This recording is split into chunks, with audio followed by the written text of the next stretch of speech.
Ladies and gentlemen, welcome to the Ariel Helwani Show! Back in your life on this Wednesday, June 3rd, 2026. Hello again, everyone. I sure hope you're doing well. It is a fantastic, beautiful spring day here in New York City, and I experienced a lot of firsts today, if I'm being 100% honest with all of you, as I was driving into New York City this morning and feeling the warmth, feeling the vibes, as they say, noticing a hell of a lot more Knicks jerseys than usual, which I love. It occurred to me that for the first time in my life, I am driving into work on the morning of a New York Knicks NBA Finals game. And that's a pretty big deal for a kid who dreamed of moving to New York City, living in New York City solely because he loved the New York Knicks.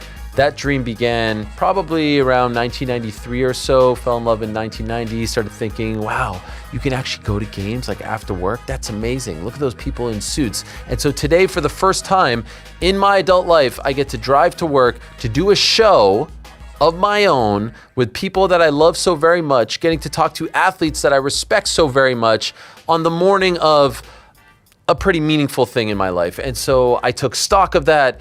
I was very thankful, grateful, appreciative, telling myself that kid back in 11th grade in 1999, he would have never, ever believed that it would have turned out like this. I was here on a trip during Game 5 of the NBA Finals back then. And just so happy to go on a tour of Madison Square Garden to take a piece of tape. Now, I've worked at Madison Square Garden before. I've done events there. We talk about it all the time. We're a stone's throw away. Hopefully on Monday, we'll be going there.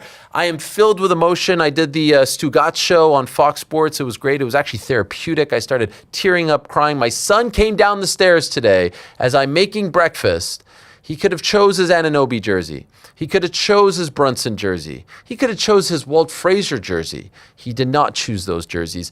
He chose his Patrick Ewing jersey. And for him to be 12 years old in the 6th grade, the exact age, exact grade that I was in 1994, their first appearance in the finals in my lifetime, it just meant so much. It all means so very much. And I know there's probably 99% of you out there that do not care about any of this. I get it.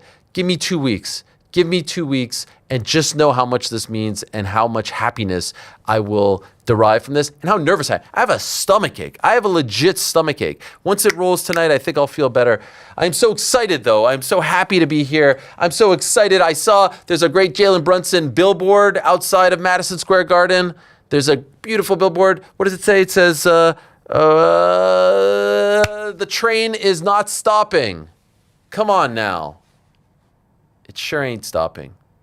And I can't get enough of all the content. I can't get enough. Last night I was like that DC meme looking at my phone in bed, and I was watching and looking and admiring everything. Like the little things. It's the little things. If you're a hardcore fan, you know this. At the press conference with the logo behind, you know this, right? You know how much this means. You always dream of seeing your guy sitting there with the finals logo, with the ABC logo, the national media peppering him with questions. Jalen all business. Cat rocking the Knicks hat. He's one of us. He's a Jersey boy. He's a longtime Knicks fan. Look at this guy. Lost his mother in 2020, who taught him about how special MSG was. Look at this guy. Representing the DR, representing New York, New Jersey as well. Look at the open practice. Not just the open practice, my friends. Not just the open practice. Cat and Jalen, but my guy, PE. Bottom left there. Come on, man. The captain himself, just overseeing. Just there if you need him. If you need to pick his brain. Injured in 1999. Achilles. If you need the big dog. If you need number 33. Cow captain, Patrick Ewing. That man right there. Favorite athlete of all time. It's just amazing. And then, of course, we all were waiting for Mitchell Robinson. Hand seems okay. Hand seems okay. ESPN reporting this morning, he's good to go. Yeah, know yourself, he's good to go. Mitchell Robinson, longest tenured Knick. And today is, in fact, the day. Today is the day. Okay, I'm going to try to keep it together. We have a lot to discuss on today's program. Fighting We have fighting to discuss. Back into the show, we are going to be joined by Cory Sandhagen. I'm sure he's going to be watching Sugar Sean O'Malley versus Ayman Zahabi next weekend. Want to get his thoughts on that? Want to get his thoughts on Mario Bautista, part 2. How does he feel about this fight? Is this the one that he wanted? Is this the one that he was looking for? We'll talk to Cory. We love talking to Cory. Prior to that, David Feldman is going to be joining us. Founder, owner, brains behind BKFC. They had a phenomenal show back on Saturday, headline by 2 guys that had a war, but the real headliner, of course, in my opinion, was Darren Till. Darren Till with his debut fight going well, gets dropped in the first round, comes back, knocks out Aaron Chalmers. Great stuff. Is he going to do the Mike Perry fight? We shall find out.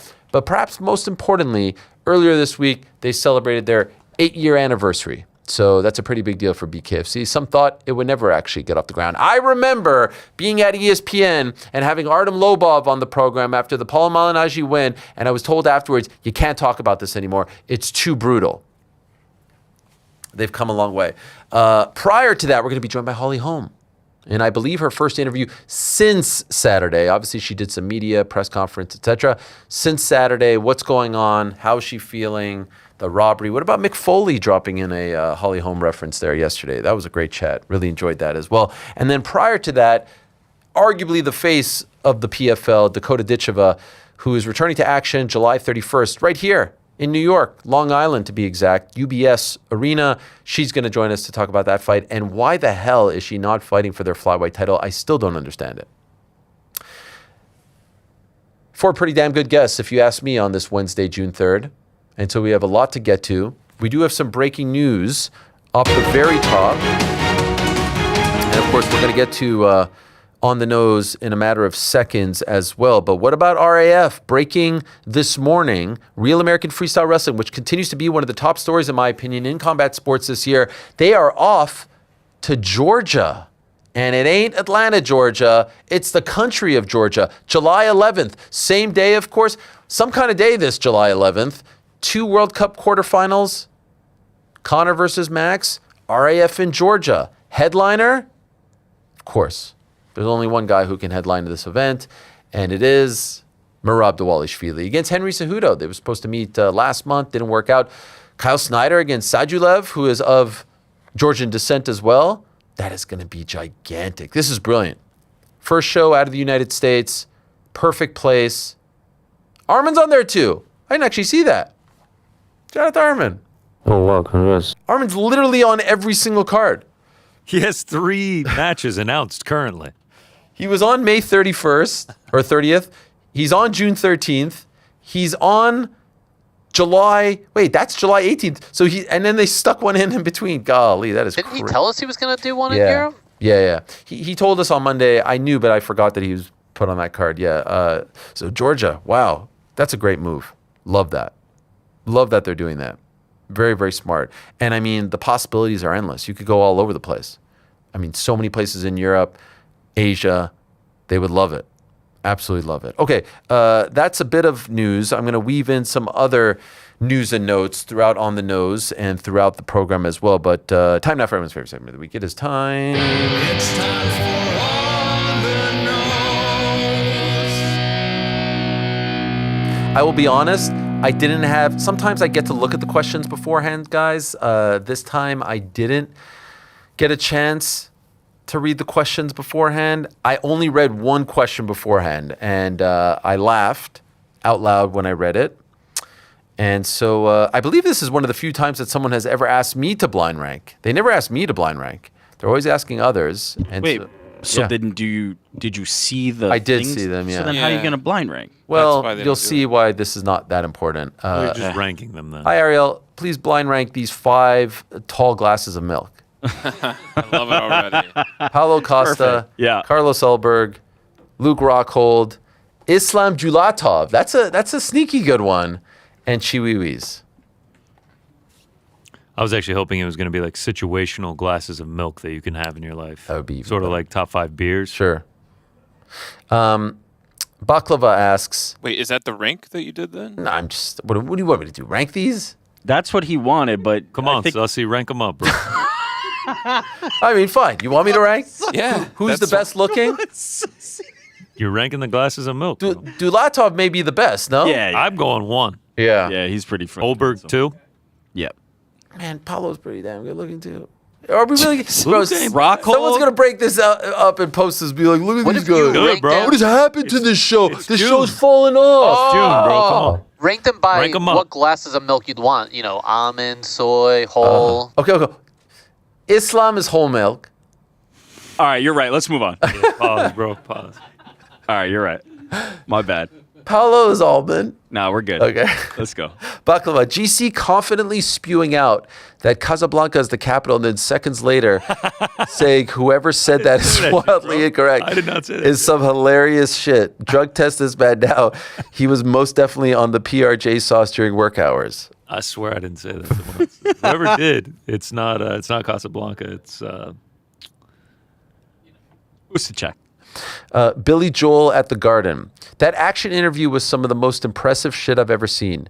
Collectively, we have never seen a more publicly high human being, yet so well spoken. Although he did forget the most simple word that he cannot get his brain to grasp. All in all, it looked like he had just woken up from a 6-hour comatose on a beach with 1 billion mgs of THC edible in his system. One of one that man is. I've said it time and again. I'll say it until I'm blue in the face. The coolest human being that I've ever met. That guy is the same guy you see on camera there on the screen, same guy in person. The way he speaks, I was talking about it with my brother, like even little references like The Last Boy Scout. He references The Last Boy Scout. He has this ability, and I think we all kind of find it with the way in which he talks and says things and the references. It's like, I feel like I haven't heard of The Last Boy Scout in 25, 30 years. And it's like he speaks to your youth. He speaks to your nostalgic preferences. He speaks your language. It's amazing. You find these little things. He has these references. He has an ability, like the 7-7-30 thing. My brother 7-7-30 is gold. My household has already taken that up. I've watched Jeopardy and Wheel every night since, other than save for last night. It's like you're hanging out with your boys and you get on a streak of naming random players from the 90s. So good. But he does it across all cultural aspects and he just weaves it into conversation. LaDainian Tomlinson, like when he says that, High ass. the high ass. Bro, I was walking around in my apartment. I was like, yeah, I'll go to 7th Avenue and dunk on somebody in Ferragamo shoes. Italian leather, a single piece of Italian leather around my feet. No scene. best. He's the No freaking scene. best. That's why when you asked me to tell my Sean Kemp Cavs story, I referenced Filene's Basement, which is a super And you deep cut. you nailed it. And he was like, "Oh, Filene's see Basement." how much I was that like, meant to him? I know Action's gonna 100%. understand this on the level. Dude, that's 100% accurate. You nailed that. Just by saying that, he was not going to give you any crap. Yeah, he knew. He Yeah. knew right from then. 100%. Shout out to that guy. What an absolute fucking best. legend. Also, extremely high, and yes, still somehow spitting gold. I think it helps him. Shirtless. I can't wait for the shot of Celebrity Robe, him in the tux. Oh, at it's gonna be Game 6 incredible. when they win. I just can't wait. I cannot wait. The funniest part is when he makes the most outlandish reference and there's no like real reaction from you. You like continue the conversation and he has like a smirk to himself about it because he best. thinks the reference is that ridiculous. By the way, shout out to you, noted Hawks fan. We started this journey with the Mutombo, and here you are rocking the orange and blue. Yeah, I support the Knicks. I don't call myself a Knicks fan. I actually got this for the Action I Bronson remember. Fight Feast. Tremendous. So yeah, I support, man. It's fun. The city's on fire. There's an Anyone energy living here and rooting against them, like you got to be a little. I get it, this Boston fan, this and that. It will be the most memorable summer of all of our lives if they pull this off. If they can parlay a Knicks finals win straight into the World Cup, city's gonna be absolutely losing. I just got chills. It will be the greatest. It will be the absolute greatest. Cameron, quick one, and might be one for Frank to answer. Are the, quote, dramatic changes in sexual preference, end quote, adverts on the Spotify feed a me problem or a you problem? God bless. That's definitely a problem for you. My apologies to you. I don't know about that one. Yeah, they're targeted ads based on your demographic, so I don't know what else to say to you. Okay. So it's a him problem. Yeah. Or she, probably. Or her. Whatever you do. What's up, Ariel, from Danny Breezy. Danny from Charlotte here. Shout out to Charlotte, Queen City. With Eddie laying down the gauntlet to Dana regarding Tom's release from the UFC, I know it's incredibly unlikely to happen, but let's just play it out for a second. All right, let's play it out. What does a Tom Aspinall versus Francis Ngannou fight do on an MVP Netflix card? And how much would Tom make compared to his UFC deal? 10x. Rico versus Despan on the prelims. Gina versus Holly. Parnas versus Hughes. It's a pipe dream, I know, but imagine. It's a fucking great card, if I'm being honest. And you're right. It ain't going to happen. At least not in the immediate future. Tom versus Francis. Like, what does it do? Okay, do you guys think Tom versus Francis does more than 17 million? Yes. Yeah, I want to say yes. Is it happening now? Like right now? Yeah, like in 6 months. Like Yes. Tom's next fight is Yeah. versus If Tom's Francis next on an fight is Netflix against card. Francis, yeah. Yeah, I think so. And I do think, I don't know exactly how much Tom makes, but I would feel comfortable in saying it's at least 5x. 10x, 5x, easy. 10x probably, depending on how much he's making. If he's making like, I don't think he's making, I don't want to count his money, but 5x 100%. And those other fights are tremendous. Rico versus Despan, Gino versus Holly. Did I say Gino? Gina. Gina versus Holly, Parnas versus Hughes. But again, Hughes is a PFL fighter. Shout out to Gino. Did I say Gino? Gino Smith? Shout out to Gino Smith. Danny G. Who's to check? After years of listening, your constant fanatic monologues regarding your two favorite sports teams caused me to become a Knicks fan around 2 years ago. During your break, the algorithm hid your content from my feed. I'm currently catching up, though I'm still working through a month-old backlog of episodes. However, I tuned into the recent episode today just to catch a reaction to the Knicks playoff series. Have you ever considered launching a dedicated basketball show or at least a reoccurring series during the NBA playoffs? Is that something Yahoo would allow on the Uncrowned Network? Also, any chance we could get a Luciana Andrade interview anytime soon? Well, to answer your first question, I did host a basketball show for Showtime.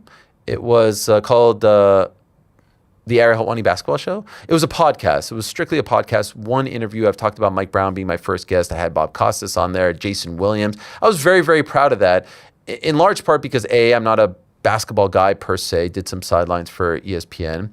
And I had no contacts in that world, to be honest. And so I think it was a 20 to 25 episode run. We did one with the EuroLeague president. I was really proud of it.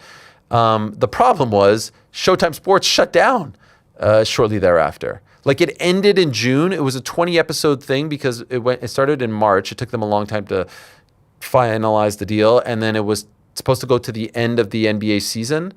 And then by the fall, I think, Showtime Sports is no more. I have a deep, deep love and passion for basketball. It's my favorite sport to play, to coach, to watch. Like, I could watch Nuggets versus Kings, no problem. I've said this before. I don't have much interest. I will watch a big football game, obviously, but like, I'm not watching Jets versus Browns. I'm not watching Cardinals versus Steelers. I don't love football like that. I adore the Buffalo Bills, but I've always said I'm a Buffalo Bills fan. That's why I don't care about fantasy football and all these things. I love basketball. So if the Knicks weren't playing in the finals, I would be hyped for the finals. Like, just go through my whole freaking history. I love the finals. I love the pomp and circumstance. That's why this means so much. Do we have the ability to do another show? Sure, we can do whatever the hell we want. Do I have the ability in me to do another show? That's a different type of question. But I would love it, and I really did enjoy it, and I love doing the sidelines as well. Luciana retired from UFC, and she's kind of like trailed off into the night. But we could have her back, maybe as a translator. I mean, there is an interview to be had, like, you know, why'd you leave? I guess it was just time. Did she go to law school? She did go to law school in the midst of it. But I don't know if she's in law school now, or maybe like practicing law. But yeah. It's not a bad one. Should have had her when we were in LA. Okay, Rick's friend Jeff. Is this your actual friend? I'd have to hear the question first. Hey guys, longtime caller, first time listener.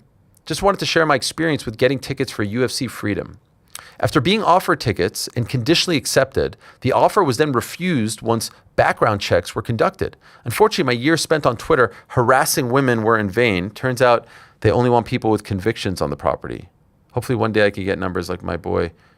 Definitely Rick's friend. Yeah. Doesn't sound I thought like my that was friend Jeff. not even funny, really. Yeah, it's not bad. You know, there was a Washington Post story. This is what happens when I don't read them before. A Washington Post story that said, like, I don't know. You guys saw this story, right? And the tweet and all that. Should I pull it up? UFC White House Freedom 250. I know we're texting about it and stuff. I don't know if I have. So the headline here is Pentagon recruiting troops to watch UFC White House fights, memo shows. And so the recruiting part I find very interesting, the way it's being framed. Like it's almost like, hey guys, we're doing a TV show and we need people to like fill up the seats. When they know that there's probably thousands upon thousands of troops who would like to be there. Just like there are thousands upon thousands of fans. I felt the framing of the story. Did anyone feel this way as well? 100%. Felt like they were like, we need people. We're desperate. Absolutely. That it's a casting call when in actuality, if they said, we have these available, you'd have a list of thousands of people. It was a lottery. It was like a fantasy. It was like, throwing it out to Knicks fans, like a piece of meat and like who can get to it first. 100%. And so I thought the framing was interesting. I understand, by the way, why people might not like this. I understand why people may feel some sort of way about it being on Sunday, June 14th, which happens to be Donald Trump's birthday. I understand all those things. I said yesterday, I did an interview for NBC News. I don't know how much of it is going to air. And I've actually turned down a lot of interviews because I'm just not, this is not my Super Bowl. It may be other people's Super Bowls. It's not my Super Bowl. I can't, I've said it again and again and again. I can't wait for June 15th because we've been talking about this for a year and I can't wait to see it, but I'm just going to be happy when this is all over and done with.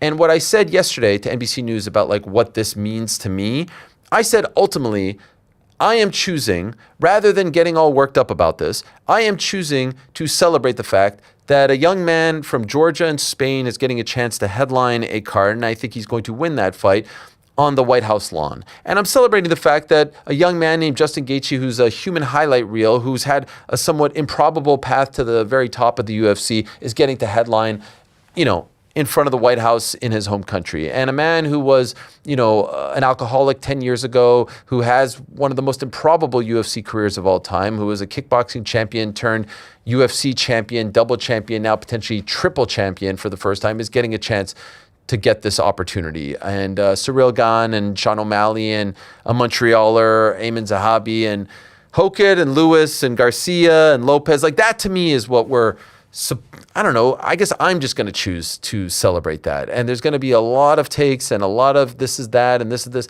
And I just don't care. I don't care. I'm sorry. Like, I don't care. Do I understand what this is? Do I disagree with any of the takes? No, not necessarily. No. Do I understand if you would call this a version of sport washing? Yes, absolutely. I've talked about how I find it a little bit much, to put it mildly. Every time he shows up to an event and they kiss his ring, I don't like it, and I wish it was just like one, hey, the president's here, great, and we move on with our lives, not over and over and over again. And I understand if it makes people feel uncomfortable, unhappy. I understand. I am not arguing. I just can't get worked up about it. I can't. Does anyone feel otherwise? I'm actually legit curious. Like, is anyone bothered, disgusted, upset, can't wait for it to be over because of how it makes them feel? Anything like that? It'd be hard for me to feel that way just because this aligns with expectations, right? This doesn't feel like too much of a departure from what the current UFC product is, the current relationship that Dana White and the UFC have with Donald Trump, the current relationship that the fan base has with the administration and the White House. Like, it's too exactly what I'd expect for me to be like, I'm outraged by this. It kind of just falls in line with my expectations. To your point, whether I agree, disagree is kind of immaterial to the idea that, like, this feels obvious. This feels like, of course, this is what they would do. So it's hard for me to get outraged when this is something that I could have seen coming a mile away. To Rick's point, it is what the sport is. I mean, Trump has been making entrances at these pay-per-view cards for years now. When he won the election, they had a video package ready for him as if he was a retiring fighter. It's not that shocking to me, and I actually think there's a factor about it that is very cool for the sport to be in this spotlight. Like, the America 250 is a massive national celebration, and for the UFC to be one part of it is a cool thing to see for the sport. Do you think... There's a lot of people who don't like this. Do you think that if, let's just say, Biden or Harris were president, but it was happening, they would feel differently about it? Yes. Because you'll have some people saying like, oh, this has no business being there. it's cage fighting, it's a slap in the face, it's who's paying for it, all this stuff and more, and that may have something to do with their politics. It would be an over reduction for me to say it this way, but I generally feel like the same people who hate it would be the ones who love it, and then the ones who love it would be the people that hate it if you switch the parties. The same as I feel on most issues.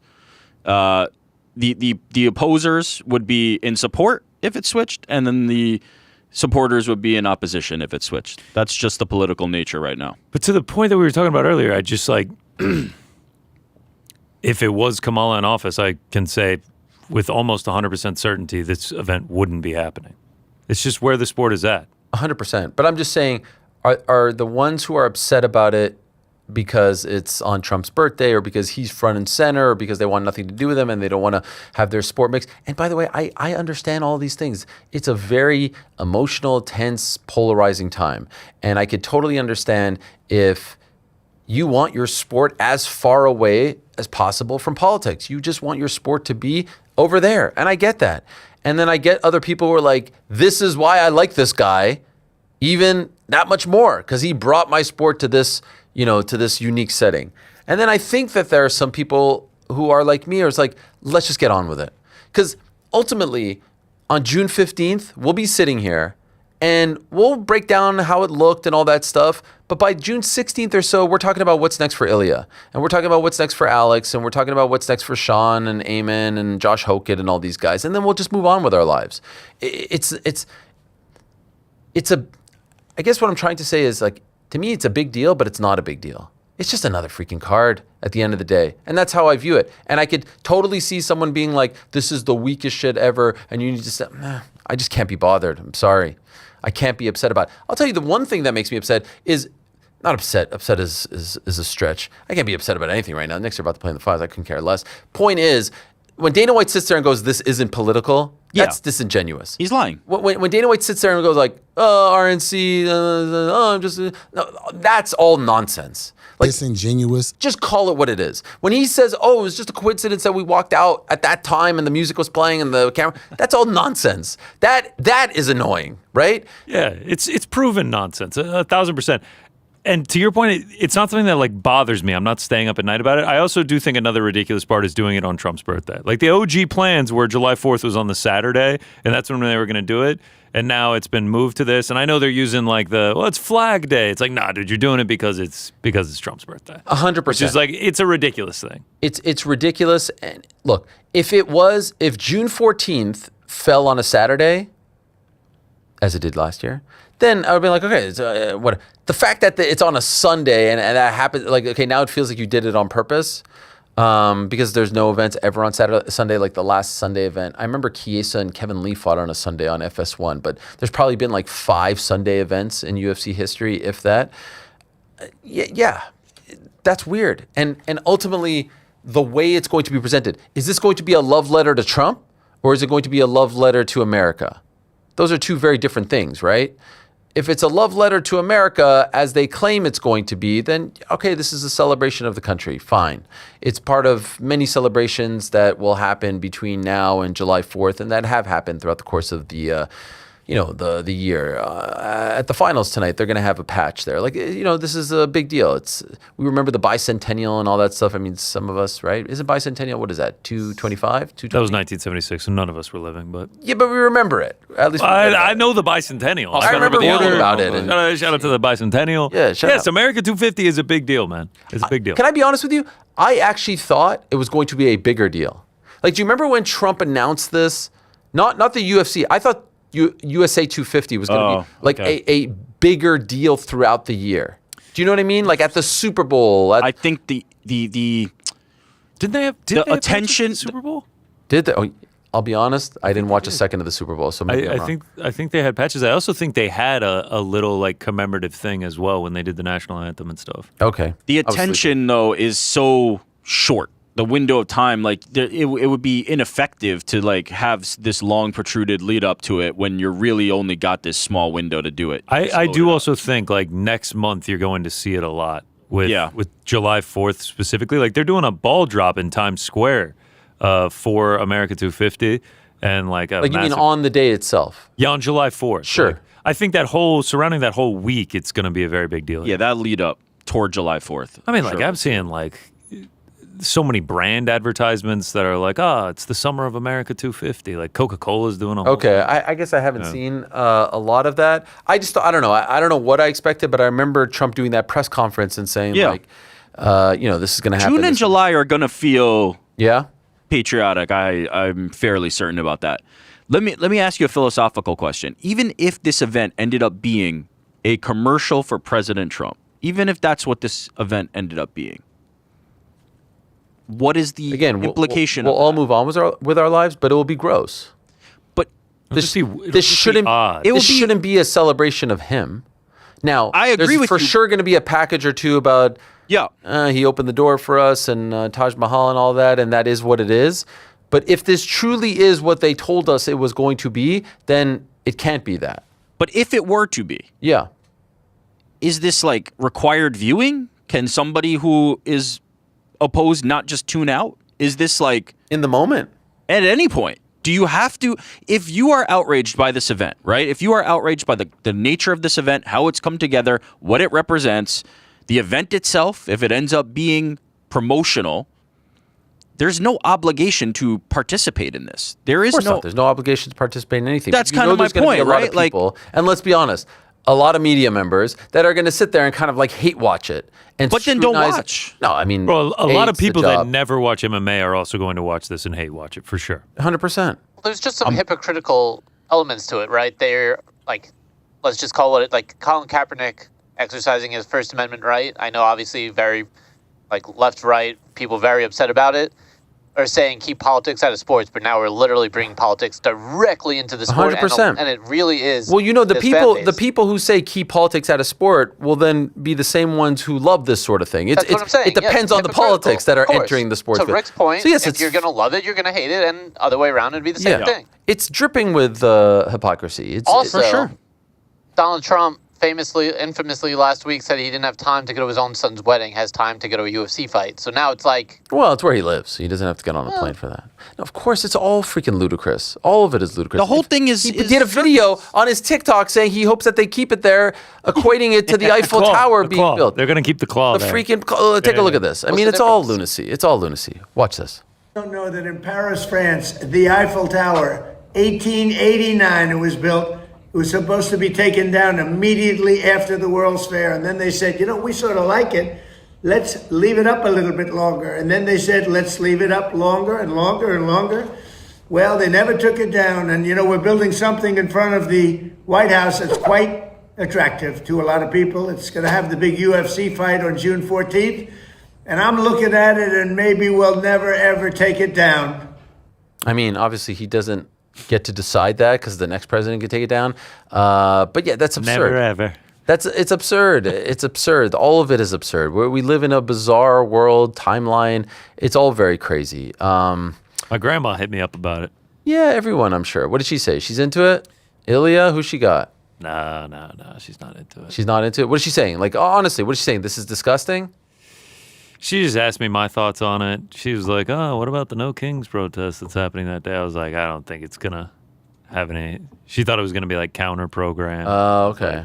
I think it's going to go off of the top. So make sure you got that Paramount Plus subscription. Was she excited about Zach Brown? There's a little bit of Jake Brown. What about Shabuzi? Yeah, what about you? Wait, he's in? No, but you always say he's in. No, Luke Combs. Yeah. I was saying, and when I walked in today, we had the card up. I'm looking forward to it. I mean, the press conference at the Lincoln Memorial, everything that's going to be going on. 7 fights. Those 7 fights. Those 7 fights, top to bottom, are as good of a 7-fight collect. I know everyone had their hopes up and everything, but tell me the last time we had 7 in a row like that on pay-per-view that were all that good. No, it's. When's the last been time? A while, or we're never. getting 2. Yeah. We're getting now. 2010, 2011, 2012. Yeah, we were getting those consistently. You know what I mean? Like. 100%. Something. Bro, the Spike TV similar. days, we were getting a consistent top to bottom every fight. It was like John Fitch versus Paulo Tiago to kick off the cards back then. It was Chael versus Yushin Okami on the untelevised prelims. Remember that? Yeah, that one wasn't that hot at that time. I'm saying, but from a marketing standpoint, no. But from a sporting standpoint, Okami was ranked number 1 on most people's lists because he beat Anderson and all that. Point is, we don't get these types of cards. Look at the Jersey card from a couple of weeks ago, like the numbered events. You're not getting Diego Lopez versus Steve Garcia as the 7th from the bottom. It's objectively a very, very, very strong card. Every fight I can't wait for. Yeah. Every I fight want to has see what it's going to look like. I want to see the spectacle. I want to see how it's all going to go down. I want to see the broadcast, everything like that. I want to see the press conference, the weigh-ins, all that. I am fascinated by it. I am looking forward to next week. I'm curious. What does the chat say? What is the chat? A lot of those could headline their own event or fight night. Yes. Jesus is the way. Absolutely. Here's the thing. Every snowflake is unique, and they are all beautiful. I mean, it feels like a nice. Here's the thing. They're doing a Sean Strickland impression. Okay. Okay. You know what? Someone here says, "Oh my God, 300 was better." All right. You know what? Let's compare, because you know what? 7 fights? I don't think so. I don't actually think that's true. If you take the best 7 fights from 300, do you think it's better? No. I'm going 1 through 7. Yes. All right. I don't think. I don't even think that's true. Here's UFC 300. One second. Yep. 1 through 7. Okay. And then here is UFC Freedom 250. Okay. Yep. All right. Here we go. Ilya Topuria versus Justin Gaethje. Let's do Max versus Alex Pereira versus. Alex is in the other fight, so I'm going bar for bar. 7. No, don't do it in that order. That doesn't make any sense. No, I'm going. Justin. What was the headline of UFC 300? Justin versus Max. Alex Pereira versus Jamal Hill. Ilya. Alex Pereira versus Jamal Hill. Ilya. It does make sense. Ilya. Tell me which one's better. Just tell me. Make any sense. Just answer my question. That's Ilya versus. You're ordering it by arbitrary selection. It doesn't make any sense. It's not arbitrary. I'm going the strength of the main the event strength of versus the main second. event. No, it doesn't make any sense. What are you talking about? That's the whole point. There's a fight with Justin Gaethje and a fight with Justin Gaethje. There's a fight with Alex Pereira and a fight with Alex Pereira. Then I'm Compare cherry those picking. 2 things. What was the headliner? What was the headliner for 300? Just answer me that question. Alex versus. And what's the headliner for this card? Ilya versus Justin. Ilya versus. Tell me which headliner do you like better as the headliner? Which one? Ilya versus Justin. Thank you. That's all. Let's just keep going, please. Alex Pereira versus Cyril Gane. Could have just compared out. Yan Xiaonan versus Zhang Weili. Yeah, man, obviously. Come on. Okay. Yan Xiaonan versus Sean O'Malley versus Ayman Zahabi. Max Holloway versus Justin Gaethje. Holloway Gaethje. No, but I'm not. Okay, but the third one I'm giving to 300. Okay, so we're Also, I think the main event is close. Oh, Co-main's blow. The main is close, and the third is a massive gap. It doesn't make any sense. We're out of your mind if you say the main event is close. You're saying Alex Pereira versus Jamal Hill is as interesting as Ilya versus Justin? Yeah, it's close. From a fight standpoint? That was Ain't that what journalism is? Stop it. Alex was a smaller favorite than we have to give Ilya a is nod. right Yeah, now. but this is Ilya. This is the man. He's like dripping with aura. The guy. So was I Alex. agree with you. Okay, This is like the birth of the 2-1, right? 2-1. Yes, I agree. All right. The Hokett degrees Lewis. of the 2-1 match. Hokett Lewis.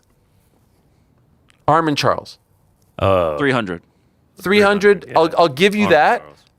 But this is before the Armin that we know today. No, but I'll give it to you. Still taking Armin Okay. Charles. Hoofy Chandler. Nickel Brundage. Hoofy. Obviously, Hoofy Chandler. 3-2.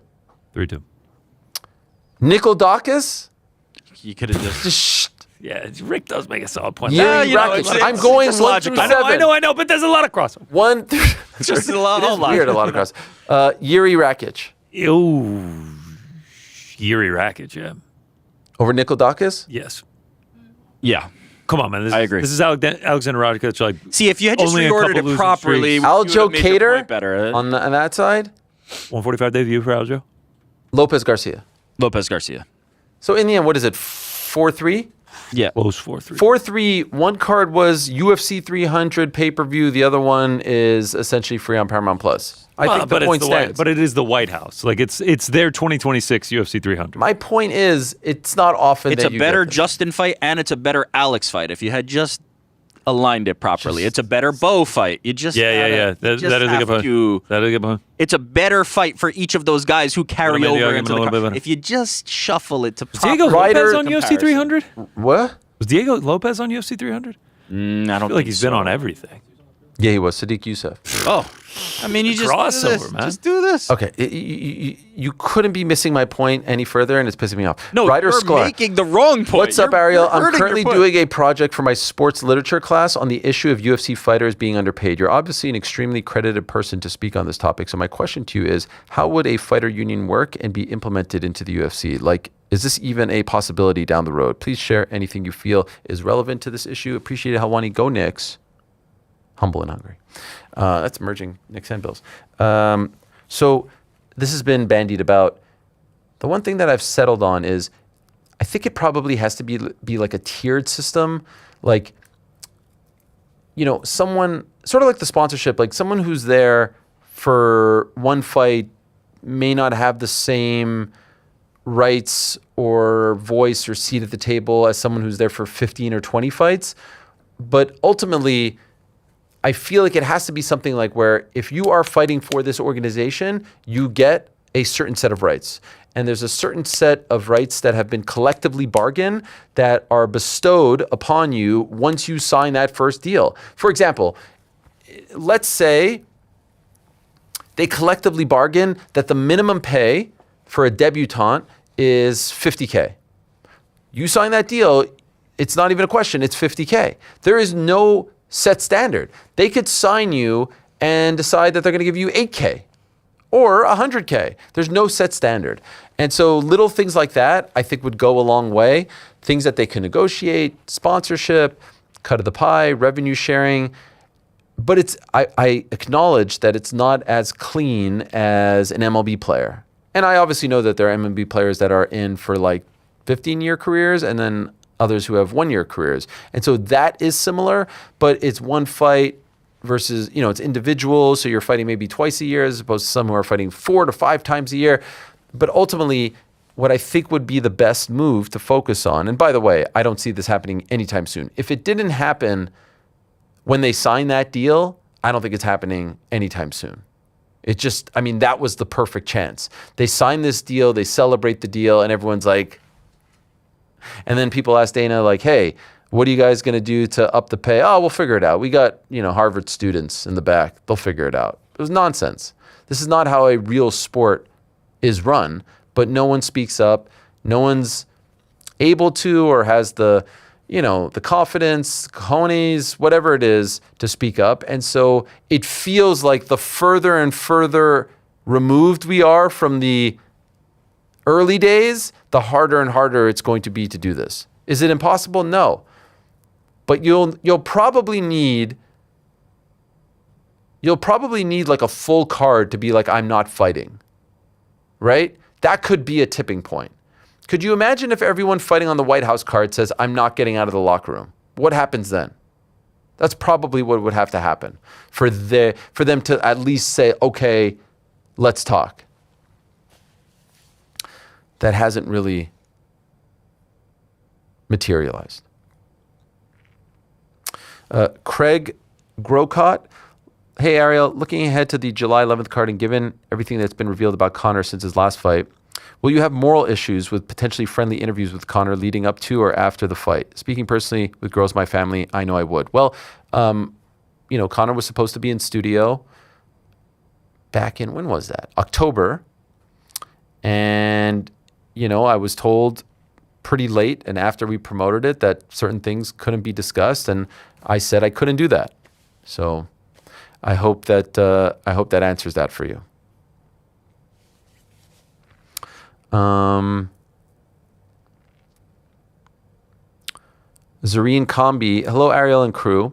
I know you guys watch sports for a living, but if you can pick one time zone to live at to watch sports, which would you pick? I think we would all agree it's either Pacific or Hawaii, right? Hawaii. Yeah. Auto. Yeah.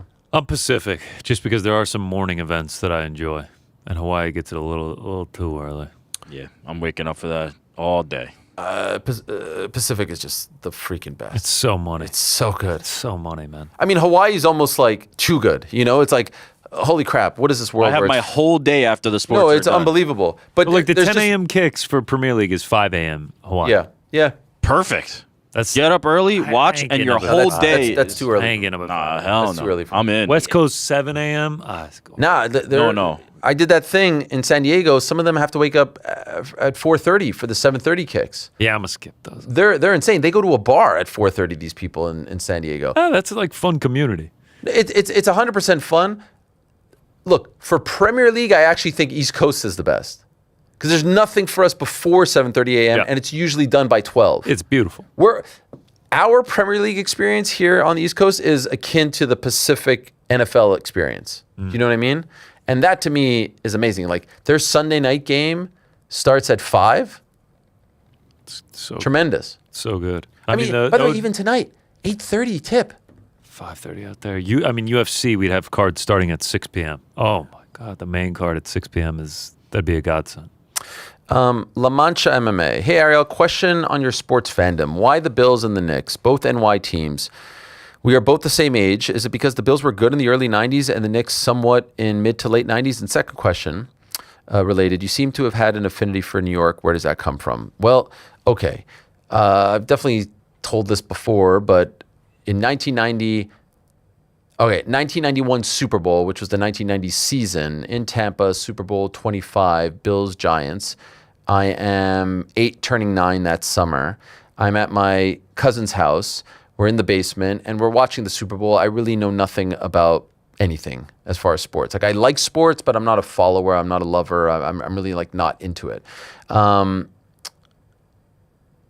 The Bills are playing the Giants. Scott Norwood misses the field goal, wide right. And I liked the Bills in that game. I liked the jersey. I liked the helmet, whatever. And then when he missed the field goal, I remember vividly being in the car, my dad driving us home and feeling sad for them, feeling like that was an awful way to lose. And so I said, that's going to be my team. Now, again, you could call me a bandwagoner back in 1991, but I'm an 8-year-old kid. I picked the team that lost. And I said, okay, I want to be a fan of those guys. And then when they played Washington the next year, I was all in for that season. 91, 92, all in. My brothers were Cowboys fans. And by then, by 93, 94, I'm like obsessed. Thurman Thomas is my favorite player. I have a Thurman jersey. I have a Bruce Smith jersey. Jim Kelly, obviously. Cornelius Bennett, Kenneth Davis, Keith McKellar, Darryl Talley. Incredible team. Andre Reed, James Lofton, and Don Beebe, like Marv Levy. Incredible team. And back then, the Bills were on NBC because NBC had the AFC. I'm living in Montreal. Our NBC affiliate is Vermont, and the closest team, and they were, better than the Patriots or any other Northeast team, were the Bills. And so we would often get a lot of the Bills games. This is before Sunday Ticket. This is before like every game was televised. And so I got to see them a lot, and I loved that. I love that. So that's why I picked the Bills. As far as the Knicks are concerned, I've told this story before. 90, 91, same age. So this is when I'm really getting into sports. We go into a shoe store. I want to buy Jordans. My brothers tell me, no, don't buy those shoes. Buy these shoes. And they're Patrick Ewing shoes. If you've ever seen them before, they're very bulky. They're like cinder blocks, crazy colors. And I listen to them. They're my older brothers. And I remember getting Sports Illustrated, and I remember seeing him in it, wearing the shoes, and I was like, okay, that's my guy. This guy's cool. These are my shoes. This is my guy. This is who they told me about. And they were kind of doing it because they were Bulls fans, and they were kind of messing with me, I come to find out. And so that 91 season, they get swept by the Bulls in the first round, 3-0, back when it was a five-game first round. And I was like kind of like figuring out my fandom. 91, 92 though, fall in love. Love that team. Ewing, Oakley, Xavier McDaniels, one and only season on the Knicks. They took the Bulls, who were the defending champions, 7 games in the second round, and I just absolutely fell in love. I remember being in a hotel room in Boston, crying after they lost. I'm 9, about to turn 10. I've posted the picture before. We went on a tour of the Boston Garden. I showed up wearing my Ewing jersey. That's when I fell in love. 93 was heartbreaking, up 2-0, Eastern Conference Final. Bulls win 4 straight, lose in 6. 94, we lose in Game 7 of the NBA Finals. 95, finger roll, absolutely awful. 96 was not good. 97, up 3-1 to the Heat. Brawl happens. We lose the 3 straight. Suspensions, what a disaster that was. 98 was a bit of a down year as well. 99, Finals, 8 seed. 2000 was the last great team, beat the Heat at home in 7, in the second round, lose in the Eastern Conference Final, but Ewing was pretty much done. He gets traded that offseason, and then 2001, and then they don't win another series until 2013. I became obsessed with New York, and my dream of living in New York came as a result of my love of the Knicks. As I've said, go to work, get to go to games, the Garden, the Magic, all of that and more. And so, you know what's funny? I get this a lot from people being like, you have 5 favorite teams in every sport. Not true, but I think I've understood why people say that. Especially, I think it's Europeans. Because if you're someone from England, you just have one favorite team. It's just the football team.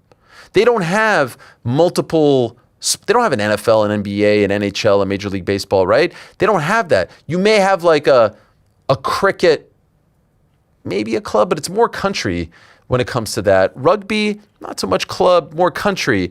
And so I think they see that and they're like, wait, and you like these guys too? And you like, I've never wavered on any of this.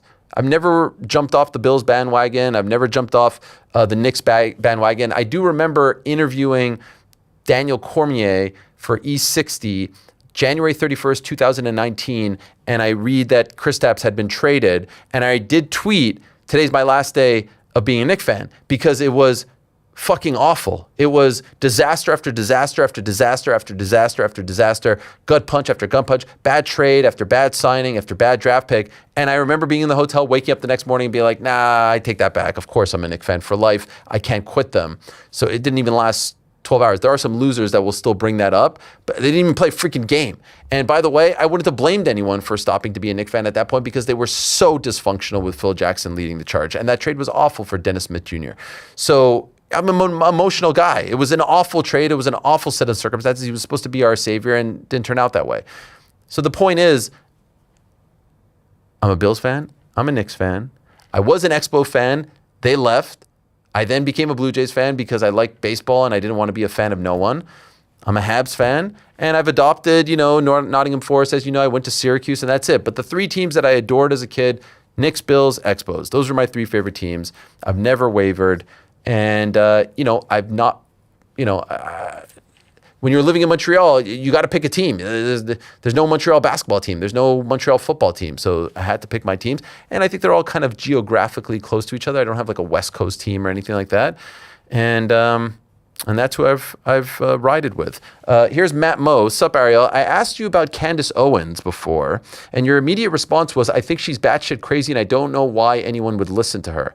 Owens just hit 6 million YouTube subs and is more popular right now than ever before. She's even trended as the #1 podcaster in the world, ahead of JRE at times. My question is, do you think your view of Candace may have been misconstrued by the media and headlines, and that she may actually have good intentions? No different than someone reading a headline about you or about Rogan and jumping to conclusions. Do you at all think it's possible that you and someone like Candace, who both attended journalism school, both are people of faith, both understand the value of family, both have podcasts where you voice your truths, might actually share more things in common than you do differences? Well, if you break it down, like our paths in life and what we've chosen to do in life, yeah, sure, there are similarities there. But I just don't fundamentally agree with a lot of the things that I see that she says. Now, am I sitting there listening to her show? No, absolutely not. And the reason why I don't listen to her show is because she spews a lot of bullshit that I don't believe in. And so, yeah, am I surprised that she has 6 million YouTube subs? No, absolutely not. There's a lot of people that like things that I don't like. God bless you. She says a lot of things that I find insane, offensive, factually incorrect. She spews a lot of venom, a lot of vitriol. And just to address the elephant in the room, yes, it's about my religion, my people that I feel very, very strongly about. So yes, I don't support her. I think she's someone who has found, like others. By the way, I've said on this show, I forgot her name. I've like erased it out of my brain. Megyn Kelly. She too has turned. There's a lot of people that have figured out the algorithm. You know who's the best example of this? Jake Shields. I saw Jake Shields in person, and I was like, yo, man, what's up? What did we do to you? I don't really, come on, so I get a little crazy, Oh, okay. You understood that playing this character gets you a shit ton of views. God bless. You have to look at yourself in the mirror and be okay with that, and I'm sure they all are okay with that. I'm not. So I'm not going to consume that or be a fan of that or subscribe to that, watch that. I don't believe in that. I don't believe in your sole identity being, someone that spews this venom. Does she do? Please, someone refute. Like, are there any Candace Owens fans out there like on the team? I'm not going to think less of you. I think one of the things I was talking about this with someone. I think one of the things that I love about our team is that I do think that we all have different beliefs and support different things, but I don't think any of us subscribe to what some would refer to as identity politics. Meaning, I don't think any of us say, oh, you believe in this or you support that, and therefore I don't like you. I think we all love each other and we all sit down and even make fun of each other. And I don't think any differently of anyone. Does that make sense? And I think that there are a lot of people that get very emotional about these things and pick friends or cut off friends as a result of what they stand for or believe in or their politics and things like that. And I think we've all come to a place, luckily, I think, maybe I'm just speaking for myself, maybe everyone hates me, I don't know. But where we all kind of respect each other in this regard. And I like that. I appreciate that. It's the classic, like, after election time, Thanksgiving's going to be real awkward type situation, right? Where people, we can't invite this person now and this and that. Like, I don't feel, to your point, I don't feel like that exists, amongst this group.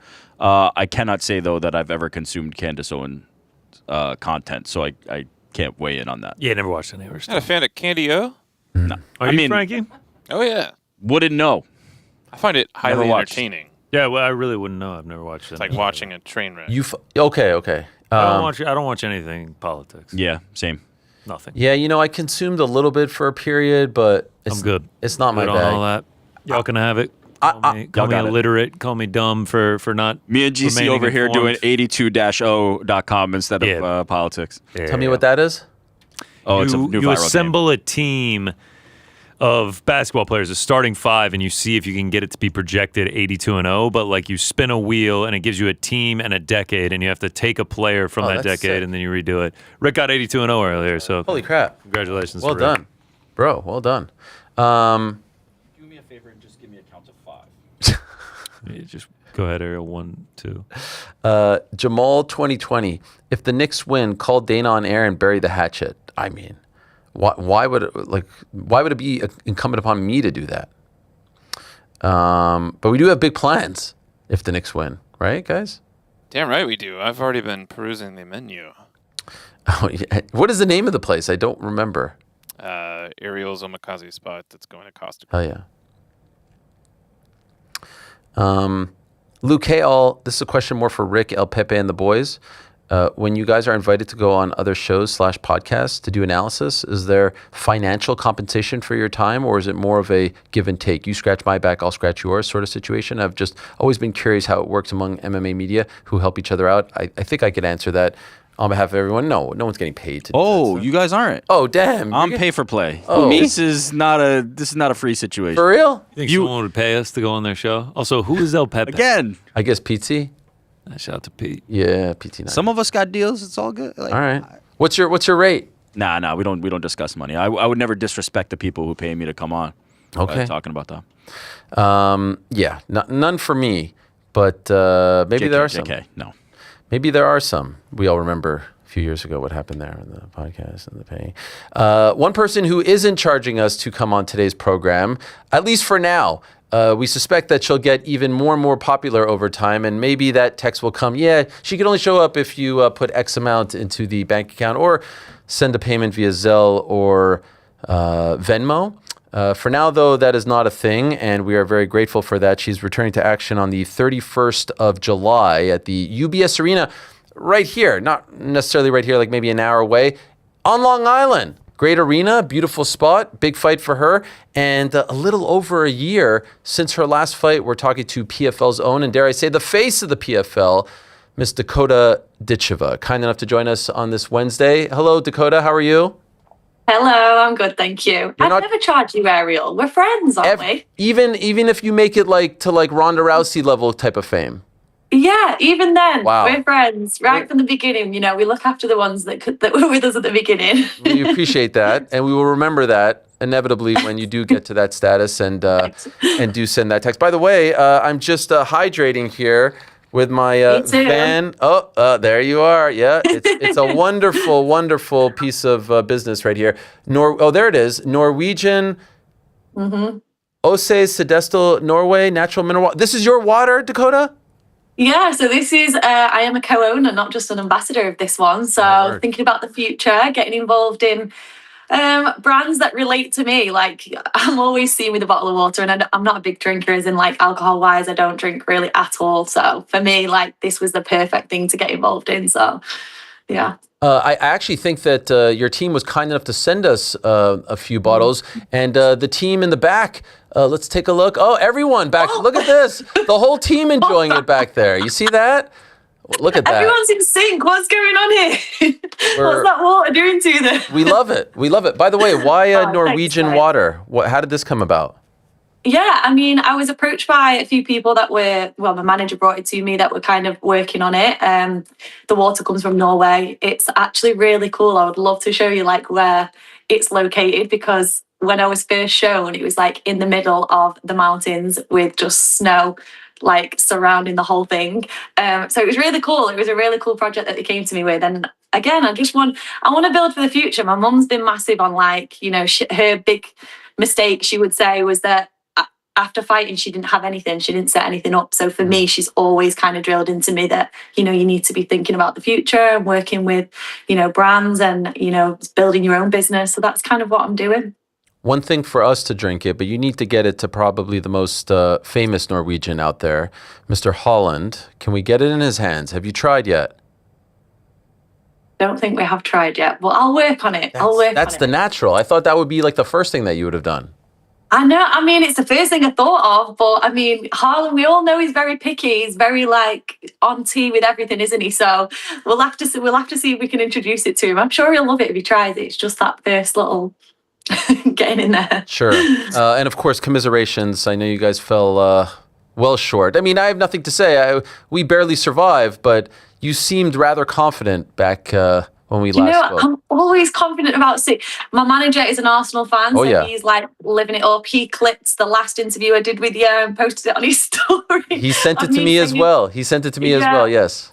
So I'm sick of bringing football up because it always gets brought back to me. Well, did you send them a cheeky response when they lost last week?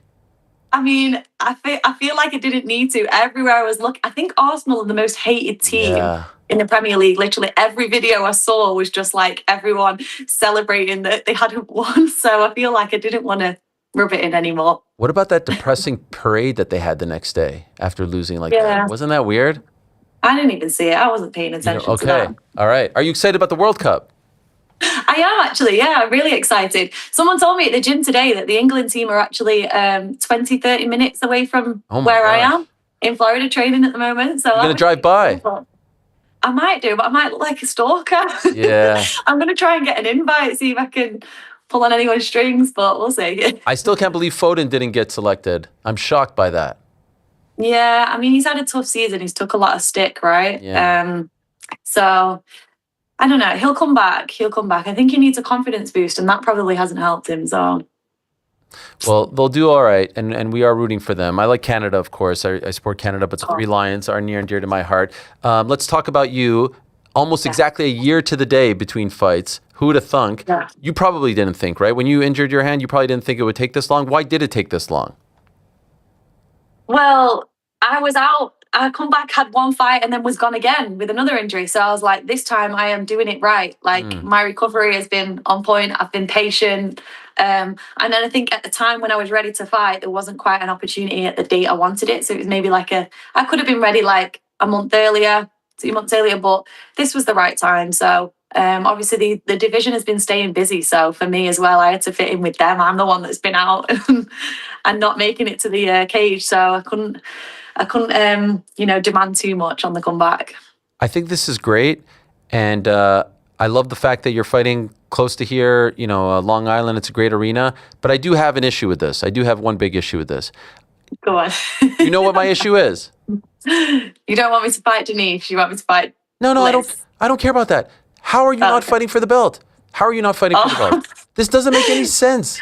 I know everybody keeps asking me, like, Dakota's the champ. What do you mean no one's got the belt? And, like, I don't think people quite understood that it was, like, a tournament belt that we were fighting for. Like, I won it in 2024. Denise, Liz won it in 2025. And then, like, now no one's got it.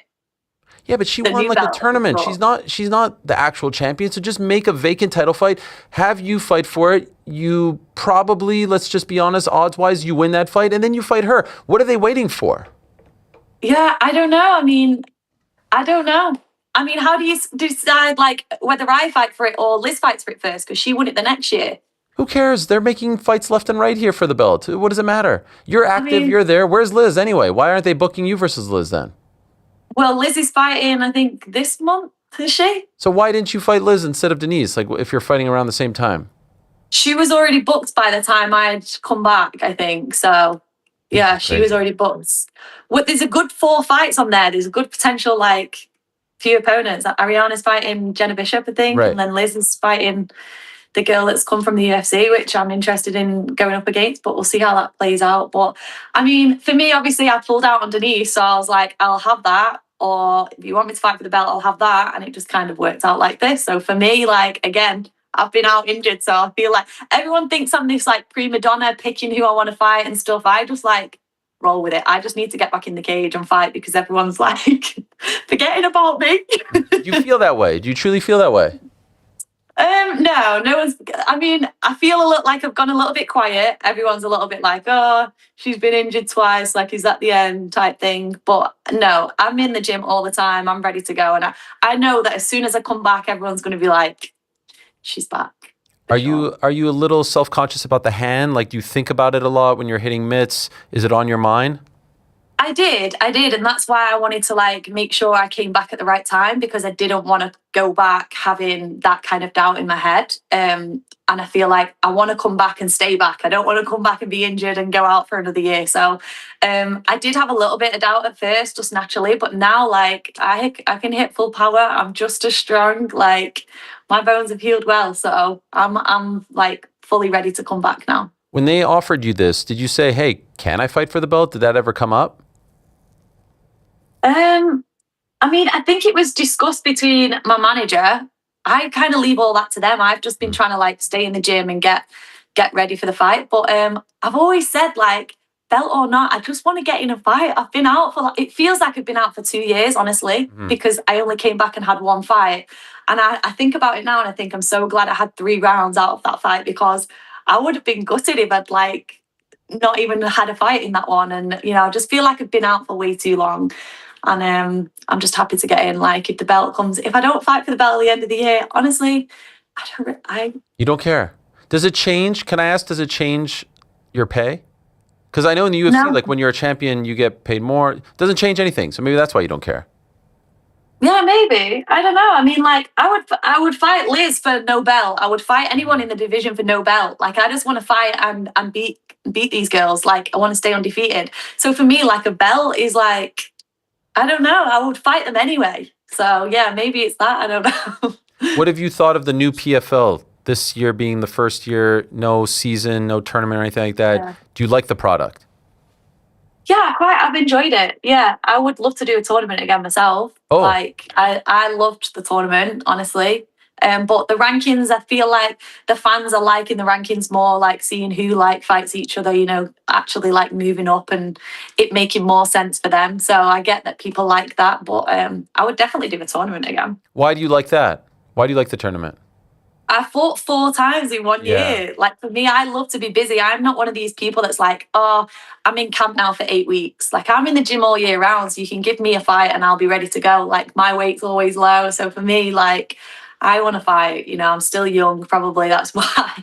Young in the sport. And yeah, that's probably why I would do a tournament. Whereas other people, it probably takes its toll on them a little bit. Speaking of the gym, Kayla back? She is. Oh, how's she looking? She looks good. Okay. She looks just the same as she always has. She's unbelievable. She's getting back into it now slowly. Yeah. again, like I have to be grateful with my hands when she's had, a surgery like that and she's getting back into it now. That must be in her head a little bit. So for her to see her coming back in the gym and getting around it and everything is nice to be around people going through similar things. This is why I have infinite respect for fighters. If something happened to me that forced me to have neck surgery, I'm not doing that thing anymore. You know what I mean? Like regular humans are like, okay, I'm done with that. You guys say, all right, like how long do I need? What kind of rehab? Put me back in there. That's absurd. Yeah, and even I think that as a fighter, when Kayla's like first came back in the gym, because she's been in the gym for a little bit now, she's not just come back. And I was just thinking to myself, like, oh my God, this girl's just had like neck surgery and she's like back moving, working. And I was just like, even for myself, it's like, wow, it makes you like sit back and think we are pretty tough people. Yes. For sure. Now, how do you like broadcasting? I saw you do the show back in February. You did note that it was tough. Perhaps tougher than you thought. There you are, broadcasting debut, and then you tweeted, "This shit is not easy." What do you think? Oh, my mom's going to tell me off for that tweet now. You shared that. Oh, sorry. You're not allowed to cuss. No. Sorry. Didn't mean to expose you. Definitely not online as well. Do you know, I found the second time harder than the first. I think it just depends on like the fight you've got in front of you. Now, I'm obviously coming from a striking background, and even though I know the jiu-jitsu, I don't feel confident enough to be like speaking about it on the broadcast. So I get a little bit shy when like the fight goes to the floor. But it really made me appreciate like how good Dan and Sean really are. Like to keep the conversation going, it is not easy. It's really not easy. Is it hard for you to be critical if you need to be? Like deep down you may want to be critical, but then you don't want to be mean or, offend someone. Yeah, that's the tough part. Yeah, for sure. Even that. Like I wouldn't want to like be on there like, oh, they should have done this, they should have done that, because I'm also like not in denial to the fact that when you're in there, it looks totally different to when you're out there. That's why you have a corner team to help you, because we see things different. So being on the mic and being like, oh, she should have done this or shouldn't, I was like, oh, I don't really want to say that. But yeah, I just need to practice a bit more, I think. But I really enjoyed it. Okay, so more to come? Yeah, for sure, more to come. I think I want to do that like in the future. Okay. Yeah, I would love to do that. When you retire? Yeah. Long ways away. Speaking of being critical, wait, what was that? We never know. No, I'm joking. Is this it? Is this the final year? Oh, hell no. Headline, Dakota Ditcheva considering retirement. That's going to be the headline. No, okay. Have you thought about that though? Like how many, like some people say 31, I'm out. 35, I'm out. Yeah, I mean, I think about that all the time because I want to be a mum. I want to have a little bit of a normal life. Sure. And I don't want to fight after I'm a mum. So I think that's another thing people don't understand. Like for someone like me who's like dying to be a mom, and I have to sacrifice like all that kind of stuff I'm happy to sacrifice it because I love fighting, but at the same time, like it's a big thing. So for me, I'm like, right, 32, I'm done. Like if I haven't been world champion by 32, which definitely will be, I'm done. That's in 5 years. Yeah. That's it. Yeah. I feel like you just got champion started. of the world in 5 years, pound for pound, best female. I'm out. When you say champion of the world, of which organization? Because it's a little bit different, right? For me, it doesn't matter. Just whatever the top girl is now, whoever you think the top girl is right now, if you say Shevchenko, as long as I beat her, I'm out. Okay, well, you know how people will construe that, right?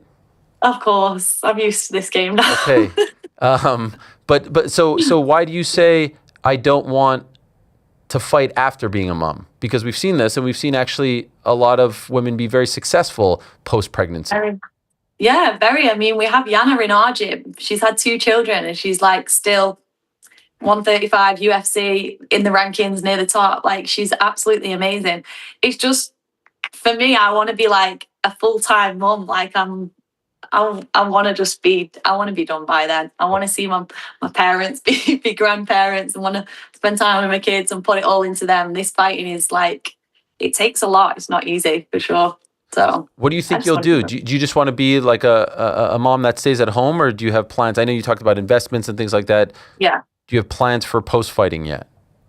Yeah, I mean, I want to be into business and stuff like that. I'll probably still have a gym and work out 100%, but I don't think I'll be like coaching full time in it. I just kind of want to be able to be I don't know, present in like children's life. Hopefully I get to have that. But we'll see. You never know. I might come back on this show and be like, oh, I'm coming back after I've had a child. Yep. You never know. But like realistically, if I think about what I want now, that's what I would say. And so let's just say you beat Liz Carmouche and become PFL world champion in a year's time. Hopefully it doesn't take that long, but by this time next year that happens. Are you done? Or No. Because? I'm saying 32 because like I genuinely don't think I've even hit my prime yet. Mm-hmm. I'm going to give it to like, you see like top champions. I feel like I would have to like hold it for a little bit as well. Like, Sure. you know, become world champion and like actually cement that rather than just being like, oh, I've won it once and I'm done. Like, look at Shevchenko. She completed the rubies on a belt. Like, she is pound for pound solidified it, you know? So I want to still have done that, but ideally by 32. And in other words, because that person may not necessarily be the number one flyweight in the world, you have to conquer that in order to feel fulfilled. Yeah.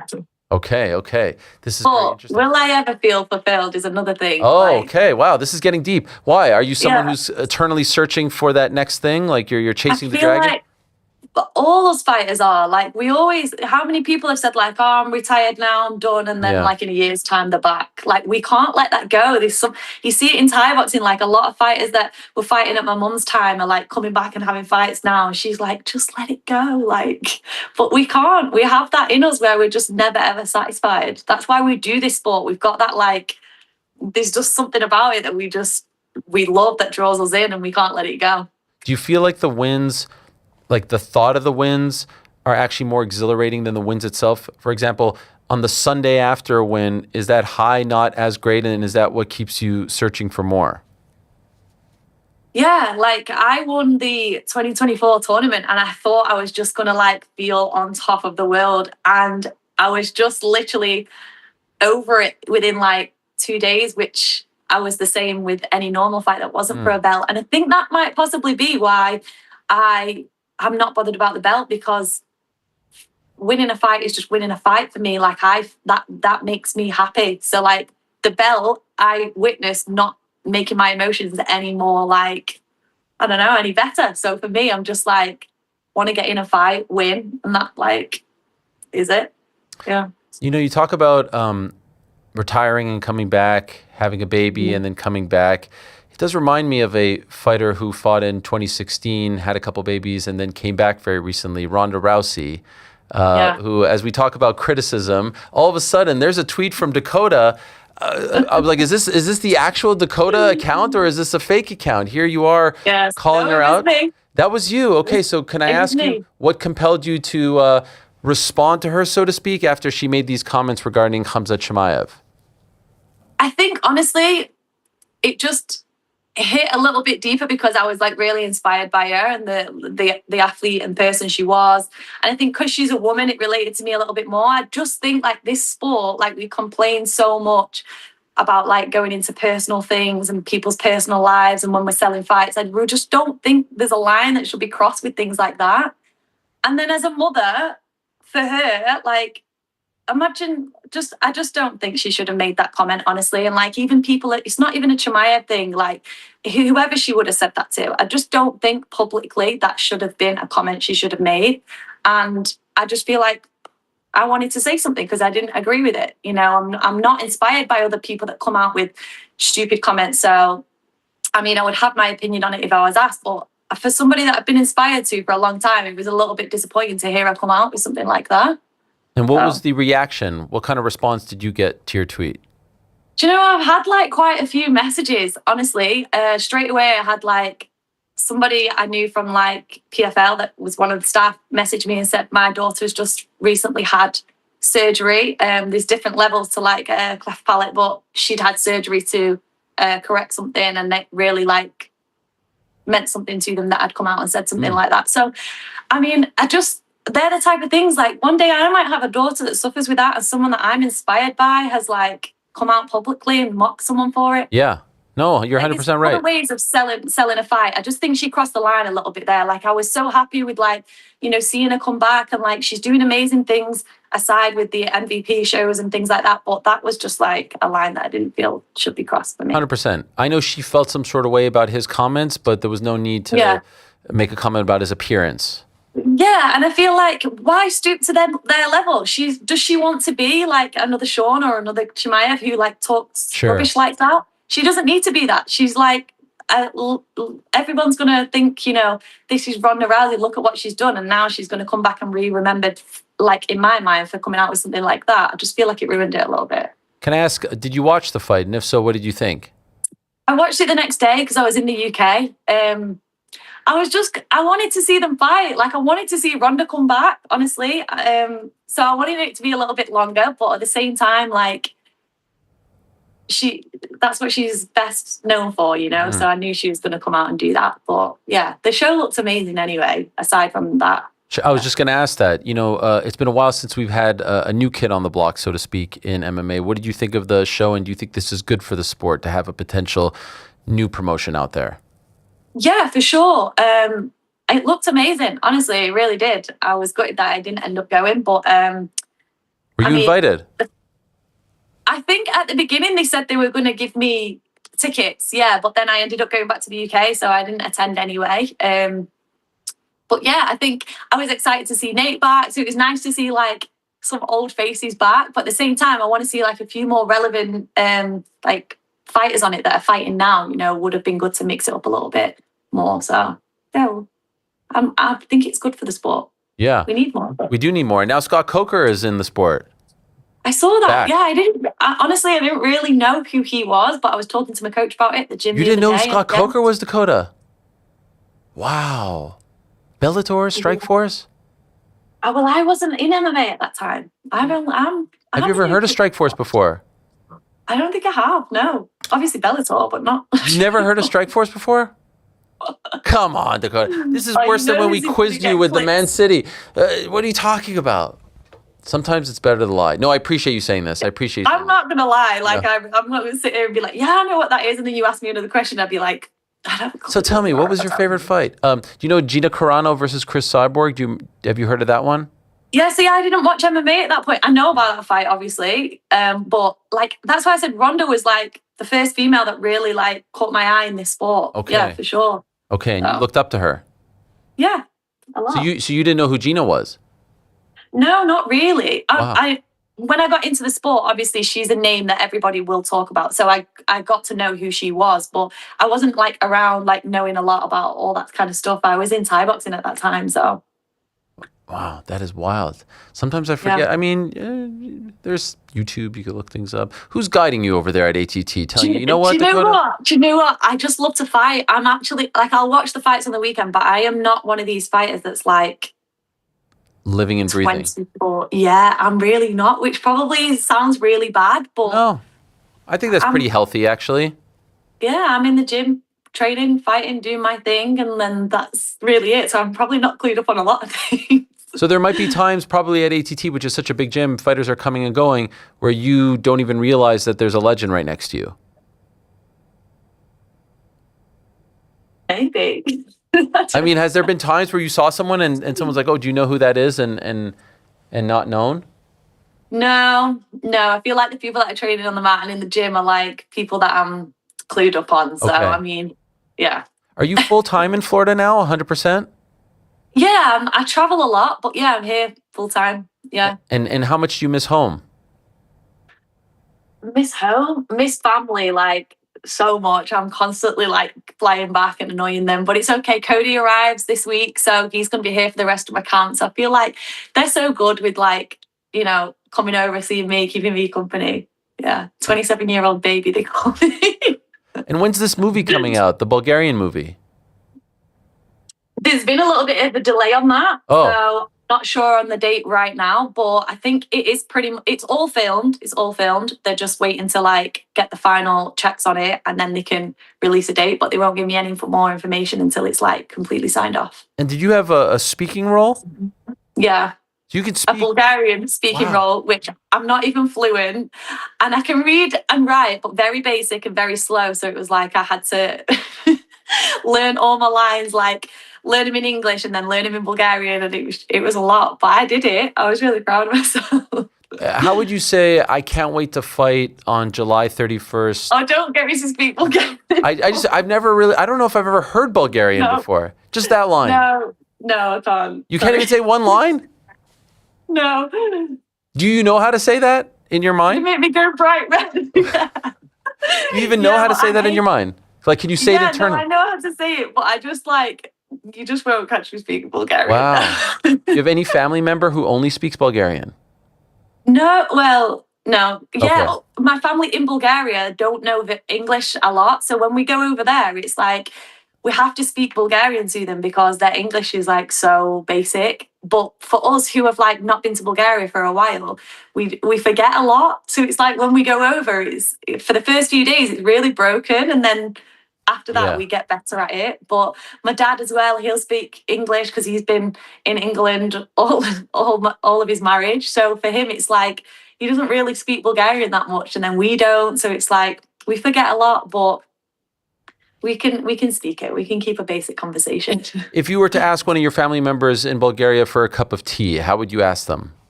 They don't drink tea. They drink For a coffee. cup of water. Can I please have a cup of coffee? No, I don't even- Ariel, no. I don't even know what Bulgarian sounds like. I can't even. My dad's gonna be laughing at me right now. Does it sound like Russian? Yeah, so my dad can speak Russian. Okay. Yeah, the alphabet and the language is very similar. Yeah. Wow. So a few of the Russians in the gym that I'll mess around with, they'll say a few like Russian words and it'll be similar to the Bulgarian words. So yeah. Surely you could say like the ABCs in Bulgarian, right?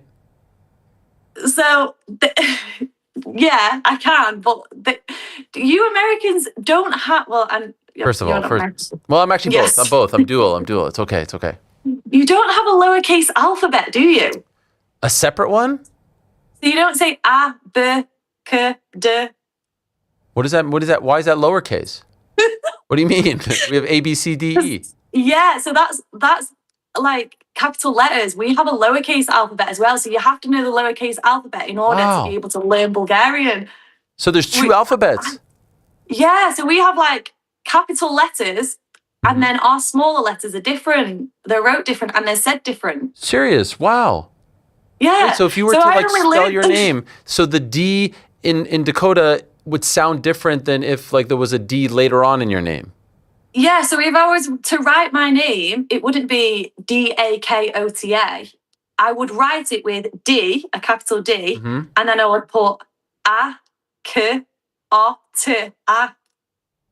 Right? And what if there was another D in your name, like a lowercase d? What would that sound like as opposed to the uppercase D? D, De? D. And what would Yeah, what would the capital D stand for? Sound like? That's D. Oh, it's just called D? D is the capital D, Yeah. and then D is the Wow. lowercase d. This is so confusing, but I'm actually enjoying the lesson. This is great. It's like Duolingo. So if I was to try and teach you Bulgarian, you would need to know the lowercase alphabet because that's how you would learn Bulgarian. They use that as well for their letters, for their alphabet. Oh, wow. Is that a common thing in Eastern Europe? Like, is that the Well, same? I only learned that recently. Oh, wow. That in America, they don't have lowercase. So when I'm like trying to spell things, sometimes I'll spell things with lowercase letters and everyone will be like, what the hell are you saying? But it's the same for you in England, right? You don't have a lowercase alphabet.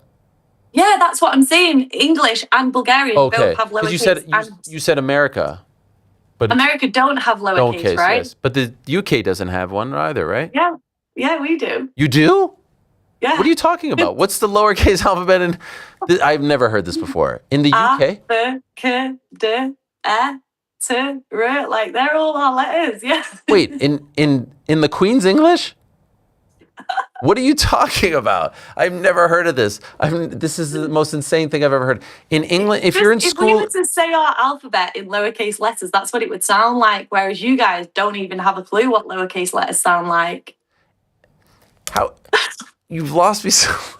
That abaka thing that you did, I thought that was Bulgarian.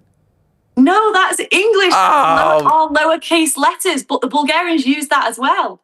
You're blowing my mind. Frank, have you ever heard of such a thing? No. Am I exposing myself here for being a... No, I think it's a little strange. Yeah, okay. This is wild. Yeah. I'm gonna have to send you this afterwards so you can like. I've honestly never heard of this. I thought you meant only in Bulgaria. It's unique to the country that they have an uppercase and lowercase. I didn't realize that in the UK as well. Wow. Yeah. They don't have that in Canada either. Some people in the UK won't spell with capital letters. They'll spell with lowercase. And we all know what lowercase letters sound like, so we'll still spell a word out with lowercase letters, whereas in America, you guys will only spell in capital letters. Yes. Well, there's no distinction. It's just the same. Yeah, for us, it's not. It's different. Holy smokes. Wow. Well, we've learned something new here. You've blown my mind. I'm not even quite sure how we ended it. I don't know how we ended up here. I have no idea how we ended up here, but I'm happy that we did. Can I ask you, how's Octa FC doing? It's doing really well. The dates have been pushed back quite a few times. Okay. Now the World Cup's going on. They wanted to kind of let the World Cup happen and then they're pushing it back to August now. But the first place we're going is actually Brazil. Never been to Brazil before, but that's where the first match will be played. So is this indoor? No, I think it will be outdoor in Brazil, right? Yeah. Well, I don't know. Sure. Yeah, but is the league, is it like 11v11? No, is it six? Six, I think. Okay. Six. I think the last time we spoke, you said you were looking for a right back, and I threw my name into the hat, but I never got any sort of message or anything. You didn't get a call? I'll tell the team. I thought your manager or someone was going to hit me up. Yeah. No, I'll make sure I message the chat and tell them. Good on the right side. People have told me I'm a fire hydrant back there, like a brick wall. You're going to have to wear a blue shirt. We could discuss that. Nowadays, everyone's like changing their colors, right? There's always the alternate jerseys, so I'm okay with that. Okay, let me ask you this, and then I'll let you go. You're hoping to win on July 31st. Are we hoping for at least 2 fights in 2026? Is that the 100%? Yes, 100%. And then maybe we'll fight for the belt at the end of the year. We'll see. God bless. That would be something. Hopefully, and then everyone will be like, panic over. Yes. And have you ever been to Long Island, New York? I haven't, no. I fought in New York. I fought in the small studio inside Madison Square Garden, but I've not been to Long Island yet. So. Long Island. It's a very exotic place. They like their bagels over there and their coffee. And it's the suburbs, basically. There's nothing very... Okay, well, now I'm fighting an hour from you. Does that mean we're going to get Ariel down to watch? I don't know if I could promise that. Do you only go to the MVP shows? Listen, if I get paid to go... Only a Ronda fan right now. No, actually, Ronda and I have actually come a long way in our relationship. She wasn't a fan. Now I don't know if she's a fan now, but she tolerates me. It depends. As they say in the business, the cheddar makes it better. We're all open for business. But I started this interview saying that I would never charge you, and you're like, that's a good point. That's a great point. I know where we stand now. Thank you, Ariel. That is a great point. But I didn't mean you. I meant the broadcaster. But we'll figure it out. We'll talk offline about all that. Very excited. Also, Usman Nurmagomedov fighting in potentially his last PFL fight on this card. He has 1 fight left. I don't know if he's going to come back, but that's a big deal. It's a big storyline. You're there for a while. It's great to have you back. Welcome back. Well done. And we look forward to seeing you in action on July 31st. Thank you, Dakota. All the best. Thank you. Cheers. Well done on the water. Cheers. There she is. Thank you so much. The great Dakota Ditcheva of Bulgaria and the UK fame, kind enough to join us. I had no idea. In fact, I guess in retrospect, someone might have been watching or listening to that thinking that I was completely misunderstanding. But then in the end, I got what she was trying to say. Never heard of that. In the UK, they have different alphabets. Are there 2 alphabets in the UK?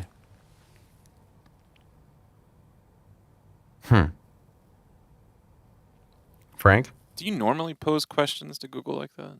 We have a bit of a problem. Yeah, because she made all that up, right? No, the UK does not have two official English alphabets. English, spoken throughout the UK, uses the standard 26-letter Latin alphabet, just like the United States and the rest of the English-speaking world. Wait a second. However, if you are looking at regional languages or other writing systems used across the UK, there are different alphabets. There's the Welsh alphabet, the Scottish. What was going on here? Was that all just like... I think she might have a belief that was that not, cap or fact? I think she believes it's true, but highly suspicious lowercase. Why she was so adamant about it. So I found something on Reddit here. Okay.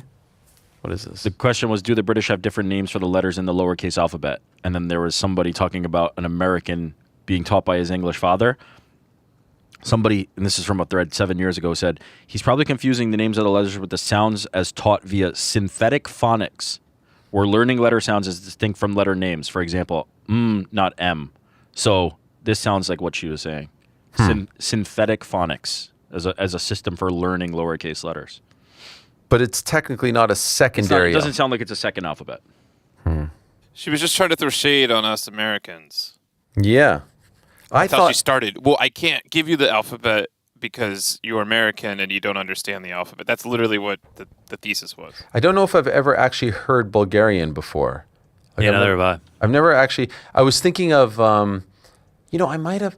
Rusev? Rusev, yes, Rusev Day. And CJ, his wife, he's Bulgarian. I think she's of Bulgarian descent and knows how to speak Bulgarian. And so I think probably in his promos, he's probably spoken Bulgarian. But I think actually when he debuted in WWE, they were Russian. That was their character. And I think over time, sort of like Kofi Kingston. Do you remember when Kofi Kingston showed up in WWE and he had a Jamaican accent? And then over time they were like, yeah, we can't keep doing this. So he just had an accent from like, I think, Rhode Island or something like that. Anyway, in a matter of moments, hopefully we're going to be joined by Holly Holm. We were there, obviously, on Saturday in El Paso. It was a very entertaining, I thought, fight. It was a very good version of Holly, a very aggressive version of Holly. She's not here, right? I'm just, okay. A very aggressive version of Holly, a very skilled version of Holly. And in the end, I thought she won the fight. As I said, I was sitting there watching. I was pretty close to her longtime agent, Lenny Fresquez, and we were kind of going back and forth. And I was trying to watch with a sort of unbiased eye, and I thought she won by 2 or 3 rounds. And as we know, one judge had it a draw, and the other judge had it 2 rounds up for Stephanie Hahn. We spoke to her afterwards. Obviously, she was upset. Her team was upset. They have every right to be upset. There was a lot at stake in this fight, not only a lightweight title, but also the distinction of being the only fighter to be inducted into the Boxing Hall of Fame and then win a title. And also, as we talked about the last time we spoke, second oldest female to win a major boxing title and possibly, the ticket to fight someone like Katie Taylor had she won. Although we did say on Monday's program that I don't think that the result affected that. Let's see how she feels a few days later. Kind enough to be joined now by the preacher's daughter, Holly Holm. There she is. Hello, Holly. How are you? Good to see you again. Good to see you too. How you doing? I'm doing great. It's Wednesday. I didn't ask your team to speak on Monday. I know you were upset afterwards, and so you've had a few days to allow it to digest. How are you feeling about what happened on Saturday? Life always goes on. You always have to just keep fighting and pushing forward, and life is really blessed. So I can't change the past. You can only go forward, and so I'm definitely frustrated, and it's just both fights having like kind of controversy at the end. It's frustrating, like 2 fight camps, putting all the work in and just, not getting that result I wanted. And I do feel in my heart I won, but on paper, that's just not what it is. I do think that there's still opportunities, possibly, not everything's just lying on the one fight, but the fight itself is just, you put so much work in and you want, it's just kind of disheartening, I guess. Have you rewatched the fight? Not yet. I haven't rewatched it. Is that because you're upset, or do you not usually watch so soon after a fight? I'm not the best at watching fights. I've just been busy and just kind of got taken care of things. There's so much stuff I always put on the back burner and get home and think, well, all right, I'll get into that stuff now. So, not that I haven't had time, obviously. I could have sat down and watched. I just haven't yet, but I'm going to. Well, obviously, you're not scoring the fight while it's happening, but what did you think, like when the fight was over, what were you feeling? Did you think, I got this by at least 2, by 3? So I've seen some people have it even wider than that. What were you thinking when the fight was over and before they announced the scorecards? I felt like the first few rounds, like it kind of started, a little closer, and then I just started to take over and take control of the fight, and I always felt in control for the most part. I mean, anything can happen, and I'm obviously, there's some shots like if I pull out and it almost looks worse than what it is, and it's not that it's a 10-round fight. It's not like she didn't land any shots. It's just I never felt any like hard shots that really did a lot, and I know that I was dictating the pace. I know I was the one kind of with more action. I felt like I threw more punches. So I just felt like, and I know I was in our hometown, but you still have trust that maybe these judges are going to be professional. I don't know. It's just, there's a lot of things I felt during the fight, things that were frustrating even from the first fight. And it's just, I keep my mouth shut because if you say anything too much, it's the ref's there. You don't want to be on their bad side and stuff like that. But the whole fight, I feel like the ref was just constantly like, watch your head, watch your head, watch your head, and telling me stuff. And, Stephanie's over here kind of doing some rabbit punches. Not that they hurt. It's just, and it's a fight. I don't really care, but don't just stop pointing the finger at me for things, There was one time I thought, I'm going to pretend just to see what the ref does. I didn't even hit her. I just pretended. And sure enough, the ref was like, hey, on my case. And it's just, there was one of the, and it just, and I'm not saying it's the ref's fault. It's obviously the judge's more, but it doesn't, like, I also feel like it just doesn't, when you have a ref that's constantly like telling one fighter more than the other. There's a clip, it was actually tagged on my Instagram, and it was for something else, but I was just watching it. They were just calling out the, that they thought it was a robbery. They just put up a clip of the fight. But I like circle, I throw a left, I drop, and Stephanie throws like a few punches that swing over my head, and then I come up and I hit her with a hook straight, drop again, and then she swings over my head again, and like frustrated that she missed the punches, so she like leans on me, and then the ref splits us and breaks us up, and then the ref looks over at me and goes, watch your head. What is that? So it's just, but I think just stuff like that, it's like frustrating during a fight, but you just can't, you're in the middle of a fight, it's like, well, just let us fight then, I just wanted to, there's just like frustrating things sometimes, like even my first fight in Puerto Rico, my referee's, rules meeting in the locker room was the most bizarre meeting I've ever had. He made me sit down. Oh, he made me sit down face to face, this close. Weird. And has me the whole rule meeting. He said, any questions? And I said, no, sir, I'm good to go. And then he's like, well, there's no elbows in this sport. And I was like, yeah. He's like, well, you come from MMA. I said, I know, but I boxed before. I said, trust me, I'm good. And he's like, yeah, but it's in here. It's in here. And he's like getting in my face about it. And I was like, I'm not going to throw any elbows. It's boxing. I get it. But I wanted, and you have to be nice because he's about to ref your fight. And you're thinking, do we already have a fucking problem? It's already, and that's not the reason of the first, just I don't know what it is, but it's I don't know if there's a thing that comes with me coming back from MMA or what, but it's just frustrating sometimes. And it's we're good. And then as soon as the headbutt happened in the first fight, he looks right at me and he goes, I told you to watch your head. Oh. I'm like, you do realize the front of her head hit the side of my head. So if there is and it's not like she wants to headbutt either. This is nothing against her as far as that. Nobody wants that to happen. But if you're going to, after that, it was like everybody was labeling it Holly Holm's accidental headbutt. How is that? It's an accidental headbutt, sure. But how is it mine when the front of her head is the side of my head? But it's just there's just a lot of stuff that's man, I just and you want to say, but it's it also just comes off so, I don't want to whine about it. I just want to win. And it's a fight. I don't even care. There's so much more cut and blood in MMA and even other boxing fights. There's so many fights that have fought through big gashes like that. Stephanie's fight before us, the opponent she had before me in Florida, huge gash above her eye for the same thing. It's a fight. I don't know, so it's not that I'm not complaining about the headbutt or nothing like that. It's just kind of what's frustrating is that it's almost like this, just the finger's always pointing this way. But That interaction with the referee in Puerto Rico blows my mind. You're a boxing Hall of Famer. You're one of the greatest. Oh, I mean, like, what? wow. And he's telling you there's no elbows? That's absurd. Yeah.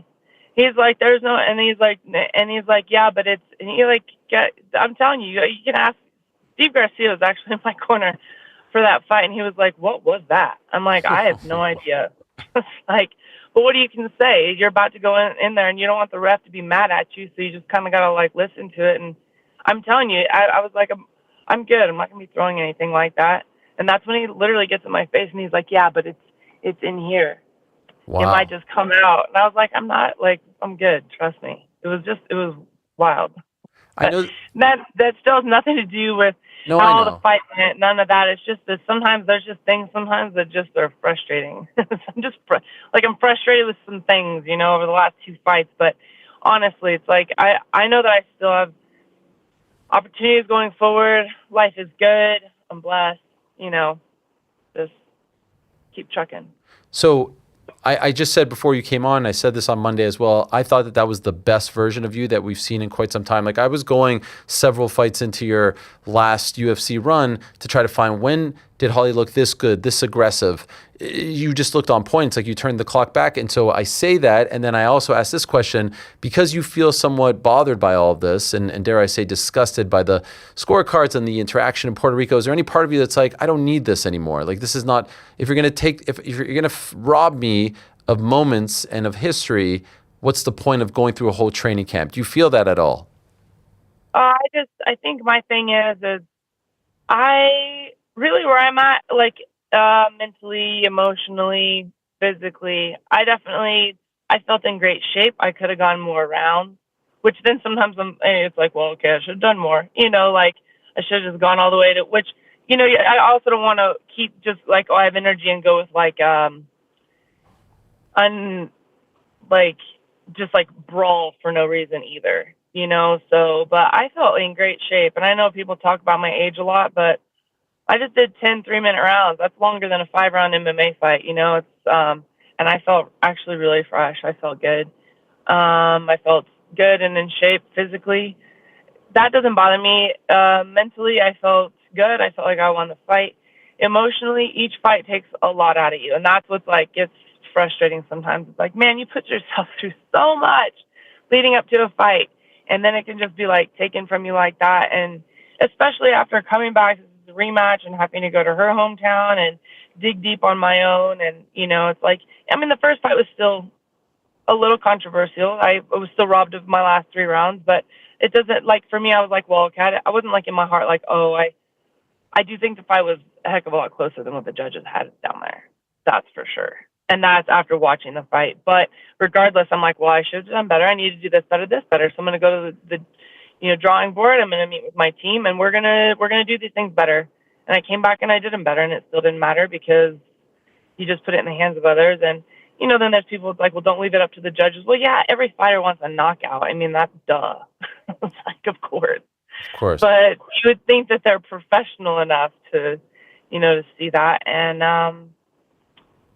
always, obviously, I want it to be clearer, better, get a knockout, things like that. But it's like, man, it's like perfection or nothing. And every fight is just, it takes a lot more emotionally, like the anxiety and the pressure, because I still want it that bad. If I didn't really care as much, maybe it wouldn't really affect me as much. But that's what I'm more tired of, is just like, you put so much into it. You lay your heart out. And that part is what can be frustrating. The physical part, I can train. I'm like a little workhorse. I can always put hard work in. I enjoy training.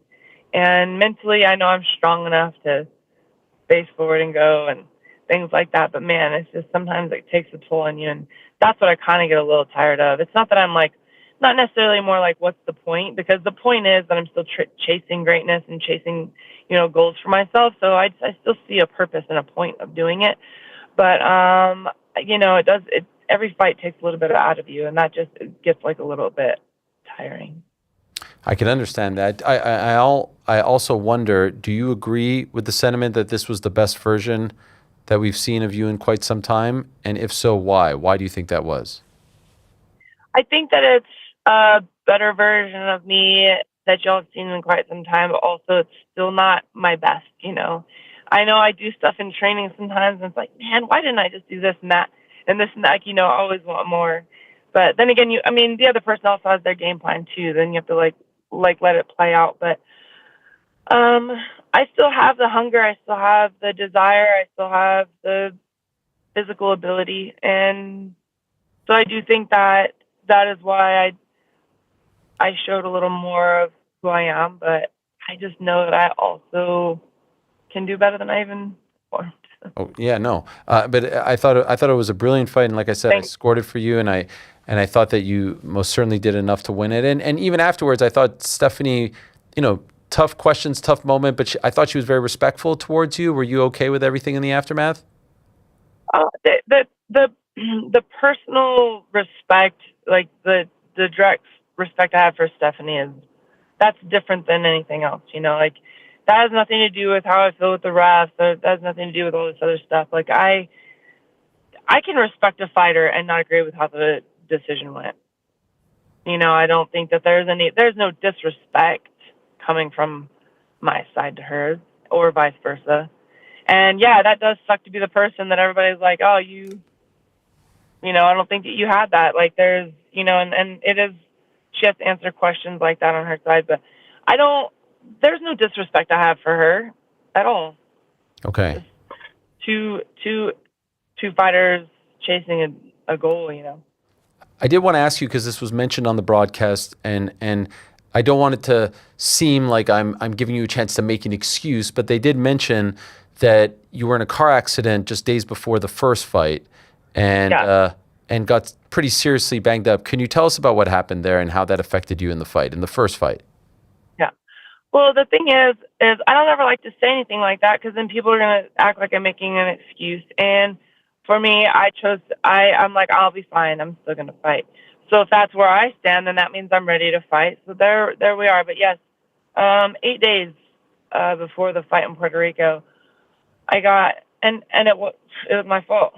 But I got T-boned going like 55, 60 right on my driver's side, and I tore a part of my pec 8 days before I fought. And I just felt there's going to be enough like adrenaline, and you know, we did let them know, because I wanted, obviously it was the day before I left to Puerto Rico. And so I had to kind of like see how it was going to feel through the week to really know how it'd be fight day. And so I went down there, and it washed my hair. That hurt. Couldn't like push up just to, you know, like when you step up to get out of bed or anything like that. It hurt really bad. And like during open workouts, I was just gritting my teeth, you know, just shadow boxing. It hurt. I just knew I'd have enough adrenaline in the fight. It wasn't actually like stopping me from being able to throw punches, you know, but and I don't think that it affected the fight. But the two parts about that is, I think it made for a really stressful fight week. Every day, like, man, how's this going to be? How's this going to be? How's this going to be? That's one thing. And then the other thing, I think that was even more why I was even extra frustrated with the fight being called over a cut. I'm like, man, I just got just totaled my car, and I made sure to still make this walk. We're going to call this over a paper cut. It was a small cut too. Like I said, that's not anything negative on Stephanie. It's just I've seen way worse cuts like that. So the level of frustration of everything that I took to get myself still in the fight, and then like it's like, oh, here's a little cut, we're going to call it. I was like, you know, so those are like internal frustrations I had.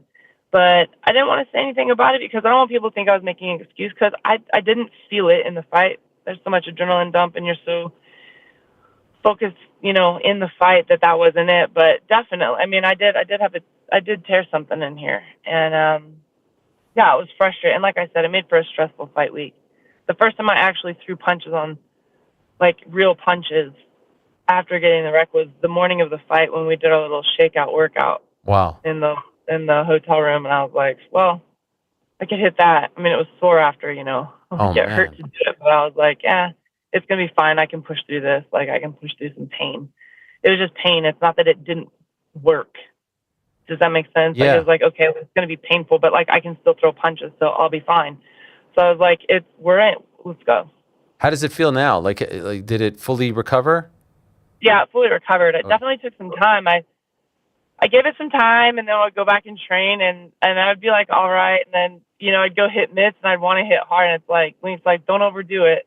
But then I'd want to throw some hooks or something, and then it'd be sore for a few days. I'm like, okay, maybe it's not quite ready, so then I would kind of take it easy a couple more days. And it did kind of take a little bit of time in the beginning, but it's good now. I don't have any problems with it. And it's 100% now. So it definitely, it was still kind of like a little tender for, probably, I'd say like up to 8 weeks, something like that. Like, cause it probably could have been less time, but I was wanting to get back in and train. And then I would probably, whatever was torn in there, like the fibers were probably healing. And then I'd go probably disrupt that. So, but it was fine. I mean, it took a little time, but it's fine. Do you think so? So earlier today, an announcement came out that Matchroom is going to have a press conference at Croke Park in Dublin. Yeah, and it seems it's going to be the Katie Taylor fight. And since then, Boxing Scene has reported that her opponent is going to be Flora Peely. A, have they approached you about this? And B, do you think that the result on Saturday, if it's not you against Katie, affected, you getting this opportunity?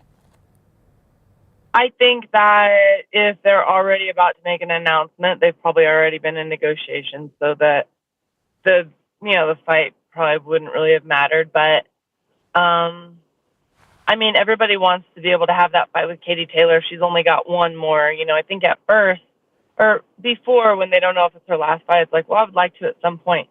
But I think a lot of people want it now because it's like, oh, it's her last one. And for my want to fight her is probably, well, I know it is. It's different than, like, the pure reason behind it is very different than others. What is it? I think, everybody wants to chase greatness. Everybody wants to fight, the name or things like that. For me, it's just like, man, to be able to, like, have a career that I've had and be able to, she's the other, like, biggest name that and accomplished, and I wanted that. It's not the only time I've had that. I've had a lot of undefeated champions and people that I've fought throughout my career. So it's more, and it's not about like, oh, I need, like, it's nothing to really build a name or anything like that. For me, it's more of just like a personal, like, oh, I was hopeful that at some point her and I would meet, because we even talked. There was like kind of a talk about it when she was first coming to be pro when I was still boxing. We had actually, had a little talk about, are we going to fight? And so it's almost, I don't know if it was just, I feel like it was meant to be to come full circle and actually be able to get in there. It's not really, because that was even before the, Taylor Serrano trilogy and all that. Like, her and I, we had already had our names thrown into maybe match before I even went to MMA. And so sometimes it's just like more of a, man, I felt like that was supposed to be something that would happen. Mm. And so if it doesn't happen, what do you think is next for you? I don't know, but if I'm being really honest, I want big fights. I'm not saying that all of them are big fights for a title, but I definitely, I'm definitely like a couple, like within the year, and I'm done. Mm-hmm. Wow. And I've never, like, that's where I'm at. So I definitely want them to be fights that people want to see. I want it to be, something big like that. And that's where I'm at, whether it be MMA or boxing. That's probably one or two more max if it's within the year. Yeah. Wow. Would you do the thing where you announce beforehand and say, this is my retirement fight? Yeah, I think I could do that. Okay. I think I could do that. It would have to be depending on the opponent and how I felt. I don't want to be one of those, like, it's my retirement fight. Haha, not really. Mm-hmm. I mean, the only time I ever did that was when I went from boxing to MMA. I was like, this is my last boxing fight. You know, I'm going MMA full time, which I wasn't retiring from fighting. I was just done boxing at the time, and that was true. And I went to boxing. But I've never actually been like, you know what, I'm just done fighting for good. And, you know, not saying I couldn't say that and come back if I changed my mind, but I definitely am getting closer. I'm not ready quite yet, but I would say in the year I'll be done. One thing that's been brought up, so in the aftermath of the fight, Gina Carano wrote a very nice post about you. I don't know if you saw it, but it was, here it is. Have you seen this? I haven't. Well, it was in reaction to your post-fight press conference and you being, emotional. One of the things that she says that, you're humble, honest, happy. I feel like people don't truly know all that she has accomplished in boxing and MMA because she doesn't show it off. She has a more quiet, straightforward disposition when it comes to showing up to fight. She lets the fights speak for themselves, and then she's fun and playful in her everyday life. As she turns into the female version of Tim Allen from Home Improvement, Holly doesn't do drama, and she tells it how it is. So to see her showing her heart here means a lot. She's being very vulnerable and beautifully honest on how she feels. A lot of people agree. We love you, Holly, as a friend and fan. It's always an honor to watch you fight. You're a legend. And so she was very kind in the aftermath and wrote very nice things about you. It also did sort of spark, hey, you're MVP, she's MVP. Would Holly versus Gina make sense? Is that of any interest to you? You know, Gina always is so good with words. Her and I are, like, some of the interviews before the fight, a lot of people were asking me about the Gina Carano and everything, and I say we're friends, and we are. Not that I get to go have lunch with her, things like that, but her and I just through social media, we'll message here and there, things she's done or going through, I am done, and like a very high mutual respect. And she always has such good words. I never have enough, like, good words to say back, but all of that is so, it's mutual. I have so much respect for her and who she is and what she's done. She's done a lot for the sport. She stands on her ground as well, and she's an honest person and a straightforward person and stands for what she feels is right. At times even receiving, a lot of backlash and things like that. So, but as a person, actually, I really respect Gina. I really do. She's a great individual. She's got a good heart and done a lot in this sport. And people do ask about that fight. If I ever fought Gina Carano, it would be out of pure respect for two of us just loving this sport and wanting to put on a good fight. So there's that. Because a lot of people ask about it.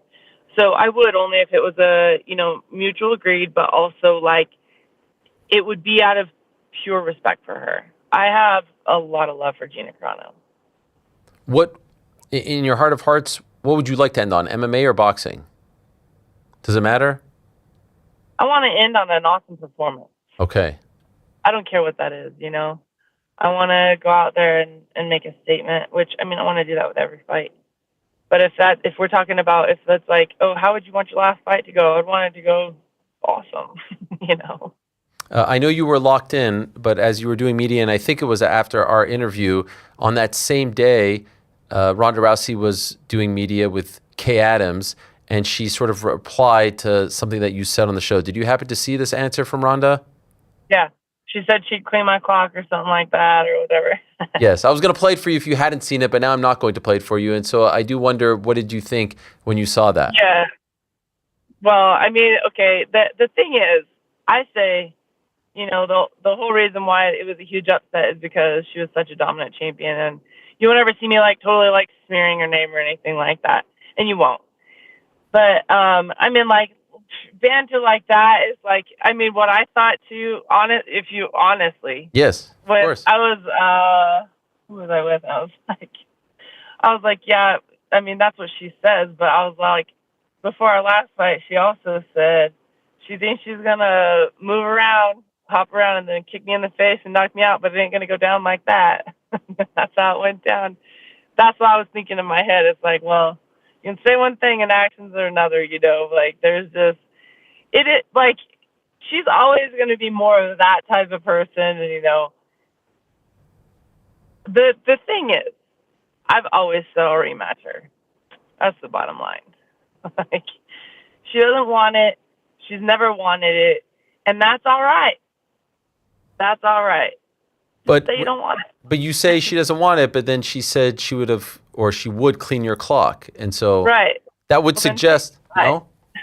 Do you think she doesn't want to give you that opportunity? Do you think she holds any animosity towards you and doesn't want to gift you the fight? Sure. And she does have a big name. That would be the big fight. She's like, that you would need me in order to have a fight like that. That's probably what she's thinking in her, like in her pride. And that would be the biggest fight. You do need both of us for that. So there's no lie in that. But I don't think that she really wants to, and I'm not even mad at her for it. I don't want someone to get in there and fight if they don't want to actually fight. Because I want someone who wants it. But that's just, I feel like it's just one of those things a lot of people ask about. I think a lot of people think that, like, this didn't happen, back in the day, because I don't even know why, but it's never been because I said no. No, I 100% always said, she wants a rematch, I'll give it to her. And I have respect for her. She was a dominant champion. And she is good at, she just came back and did her thing. She's good at what she does. She is. She's still a threat with that. With any girl that's out there in the top 10, she's still a threat with what she's good at. She just has holes in the other thing. But she's that good at her skill set, There's nobody out there that can do what she does with her setups, her arm bars, and things like that. She's good at it. It would be incredible to watch. It's one of the great what ifs. I'm wondering if you didn't fight Misha, and then of course Misha loses to Amanda, and then it becomes Amanda versus Ronda, and you just waited for her, and so you waited that whole year until she came back in December. Do you think she would have come back to fight you, or do you think no? You don't think so?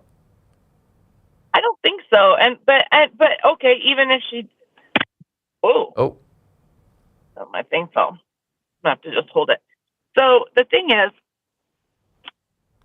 that was over a year later that she fought Amanda? Yeah, it was December. So December of the following year. And a month. Yeah. Okay.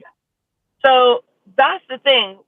Okay, if I would not have fought, do I need to do this way?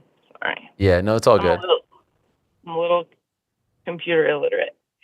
So if I would not have fought and I just waited for the rematch, Yep. Then there's people that are like, they're just sitting, just holding on to the belt because they like it. They don't want to take any risks. Like, we want an active champion. Like that, stuff like that would have happened. It's like, she's just waiting for money. She doesn't really want to fight. She just wants to hold on. Like, that's what would have been said if I just waited over a year. Mm-hmm. I don't even know what the rules are. Can you even wait over a year, or they're going to vacate the belt, So it's like, for a while, I was like, well, I don't know. How long are we waiting until does she want to? Is she coming back? There was no answer. So it was like, well, then I want to keep fighting. And I'm a fighter. I don't want to just hold on to, one win and just never do anything again.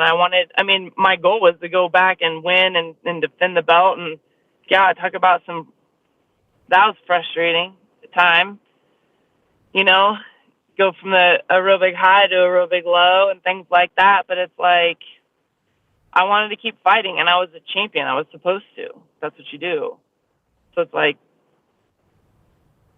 I don't really think, it's not like I was like, I'm only going to sit here and wait. No, of course. She wanted to come back, Well, it's one of those stories that I don't know if we'll ever get the resolution. We'll never know. No, we'll never know. But let's see how the dust settles here. And I appreciate you coming on talking about all of this. I know you were upset. I saw you afterwards walking outside, and then I think they called you back inside. You just wanted to get out of that arena, I think, and I didn't blame you. Yeah, they asked if I wanted to do media. I was getting ready to leave, and then I was like, no, I'll go do media. Okay, all right. Everybody only wants to talk to media and a win. I'll go talk to them. I'm not. I was definitely frustrated. You can't go back and change it. But I thought, no, I'll go do media. Respect. Much respect. And it was an honor to be in there getting a chance to watch that, in person and interview you before and after. So thank you so very much, Holly. All the best, and we'll talk to you soon. Thanks so much for doing We'll this. see what comes next. All right.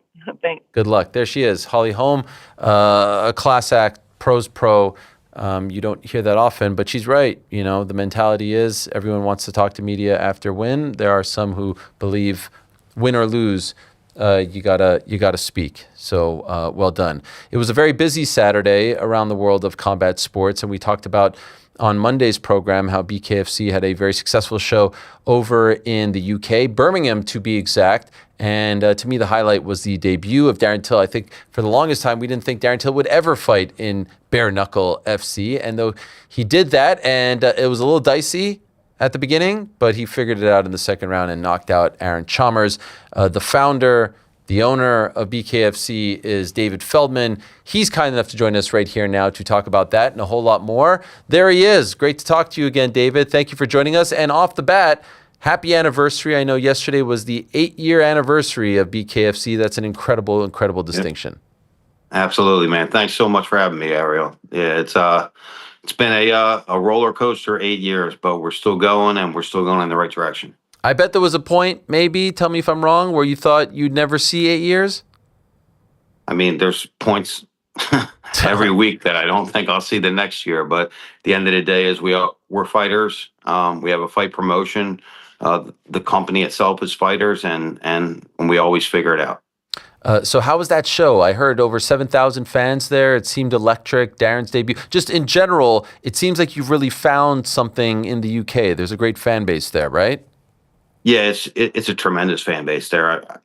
I went to a show we did earlier in the year there for the first time that I've been there since we did Wembley Arena in 2022 with MVP and Mike Perry. And I just was like, wow, man, this really caught on here. And I want to be, a part of I want to press the gas pedal. I want to make this thing really go in the UK. And I think that right now is the perfect time for it.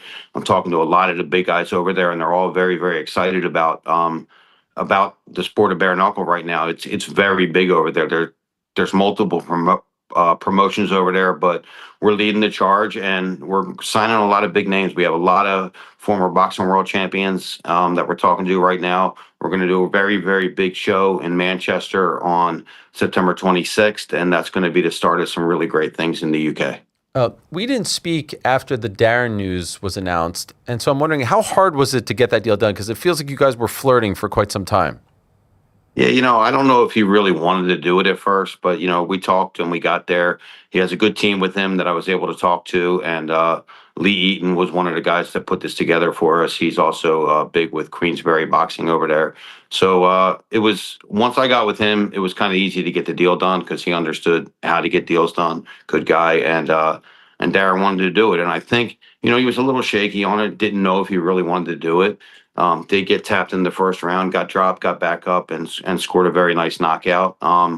And it's kind of what we wanted to see. We wanted to see what happens if Darren Till faced a little adversity in BKFC, because nobody gets a soft landing. And you might think that, this guy's a soft landing. This guy was 2-0 in bare knuckle with us, or 2-0 with us, and he also had other bare knuckle fights. He was not a soft landing, and you can see it right there. He cracked Darren, dropped him, but Darren got up, got his composure, and scored a nice knockout. Yeah, it was unbelievable. It was scintillating stuff. What a great finish. What a great fight. Very, very fun. What a knockout that was. I mean, just hurts to watch it. Do you have any sort of sense? I haven't talked to Darren since. You say that he was a little bit trepidatious, and I agree. I got that sentiment as well. How does he feel about bare knuckle after the fact?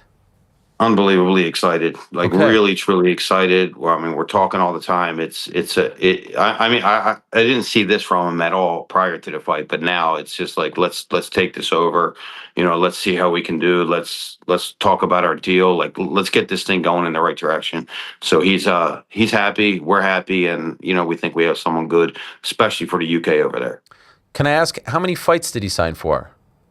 He signed for 3 fights, and we'll see what happens. We're going to talk about extending that a little bit. We have something big planned for him.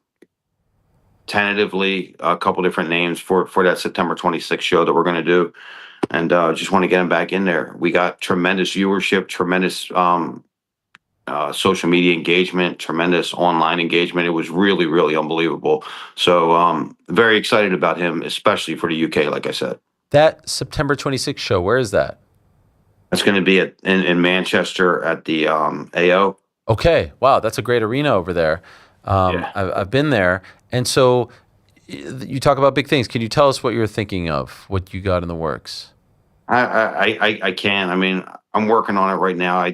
I know one of these three names that I have is going to come to fruition, and it's going to be a big show. And I've got a very popular former two-time boxing world champion from up there too that we should sign next week for the show, and just a lot of great guys on the undercard. You know, I wish this was next week because I could drop the announcements, but I can't. You should have told me you had goods. I would have waited. I didn't know. It has some big names over there. I definitely have some big names. It's gonna be a great show. We're looking to do 18,000 there for that show, and I don't think we're gonna have a hard time selling it out. You know, the frustrating thing for me as a fan, I think I speak for a lot of fans, is how did we get to a point where you're in business with Darren Till, and it appears as though you're not in business with Mike Perry, because that's the fight we've been talking about for like 7-8 years. And so where do we stand with Mike Perry? We'll see what happens. I mean, look, Mike.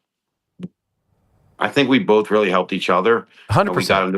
We got into a great point in his career. He became a multimillionaire with us, and that's great. And that's what we're here to do. We're here to help change fighters' lives. He went on and obviously looked very, very good against Nate Diaz, and we'll see what's next. We're going to talk to the team, and we'll see what's next with that. But it is a little messed up that Mike wanted that fight, and now Darren wants that fight, and let's see if we can make it happen. I'm very confident we can make that happen. I'm not so confident we can make it happen for September, but I'm very, very confident that we can make that fight happen. That was my next question. How would you describe the state of your relationship with Mike?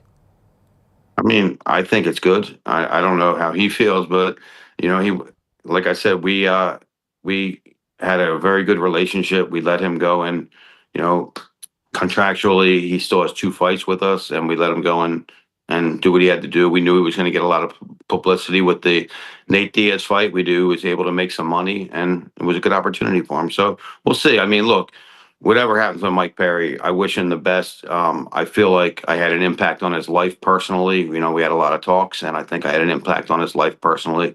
I think that he was able to grow as a human being and obviously grow as a fighter, and he made a lot of money. So I'm happy for him. By the way, I thought that he had no fights left. You say you have 2 more with him. So then wouldn't it be easy to make the fight?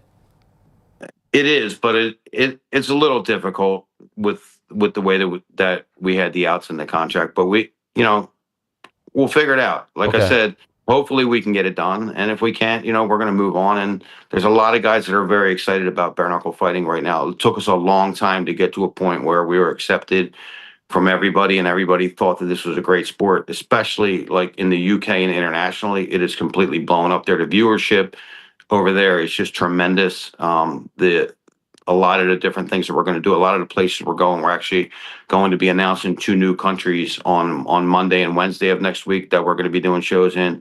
So, I mean, the expansion and just how big bare knuckle fighting in general is getting all over the world, it's really, truly unbelievable for us. Can I ask, that show on Saturday, that wasn't on DAZN.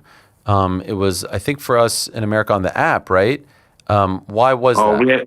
We had the app. We also had different pay-per-view partners. It did very, very good internationally, and it did good domestically. The reason why it wasn't on DAZN, they had a fight already scheduled, Dimitri Bivol, and it was going up against Champions League, and they didn't think that it was going to perform, but the viewership said otherwise. So you feel vindicated by that? Yeah, I mean, it did great. I mean, I won't say vindicated. I don't think that they did anything wrong to us. I said, I'm telling you, this thing's going to perform the way it's going to perform. And they didn't think it was going up against Champions League. So it did. Till's beloved. Yeah, absolutely. Can I ask you how Connor Tierney is doing? Pretty gruesome the jaw footage afterwards that we saw. Yeah, he's doing great. He got a plate put in his jaw. He's on the mend. He retired after the fight, and now he's talking about wanting to fight again. A tremendous heart, tremendous guy. I really like him. Great family man. I like everything about that kid. And the guy that he fought, Rico Franco, he just looks sensational. I mean, he really looks sensational. He's got a great story. He had a colostomy bag. He was very, very sick, and he was able to really almost cheat death in order to come back for this fight, get himself in the best shape of his life, and look sensational. So that was a great victory for him. How is he able to fight with that? I saw the photo of. I mean, it's just that's wild. That, He has it.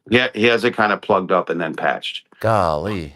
But he's been medically cleared. But I mean, this was he. I don't know if you have the old picture of him. You don't have the old picture where he was sick, but he looked very, very sick. Okay. And then he got the surgery. He got better, and we're going to build with him. We're going to build with a lot of these guys all over the world. I'm very, very excited. We have rough times in building a business, as everybody does, and we're in a great place right now. And I'm very excited about the future of BKFC more than I've ever been. Wow. I just think that the sport of bare knuckle has a lot more. It's accepted a lot more acceptance than it's ever has in the history of, obviously, in bare knuckle fighting, which is now 8 years, and it's getting accepted everywhere, and it's going to be great. I feel like your read on the situation is right, because it's no longer like, oh, what is this, or this is the place where careers go to die. Like guys like Till going over there, and Perry, he did his thing. One guy that I got a chance to speak to a couple of months ago, who I will admit I was terrified by, but I'm captivated by as well, is Zim Salmani. This dude, man, I mean, I like just talking to him via Zoom, I was terrified of him. Could you tell me when we may see him again and what your plans are of him? Because he is something. We're going to see him again in August. We're working on a big card. We just need, we're waiting on one thing to happen next week. And if it happens, it's going to be an iconic card, and he'll be on that card the end of August in the United States. And then I have some big plans for him. I think that we can build him into a star. He obviously knows how to sell. He knows how to pitch.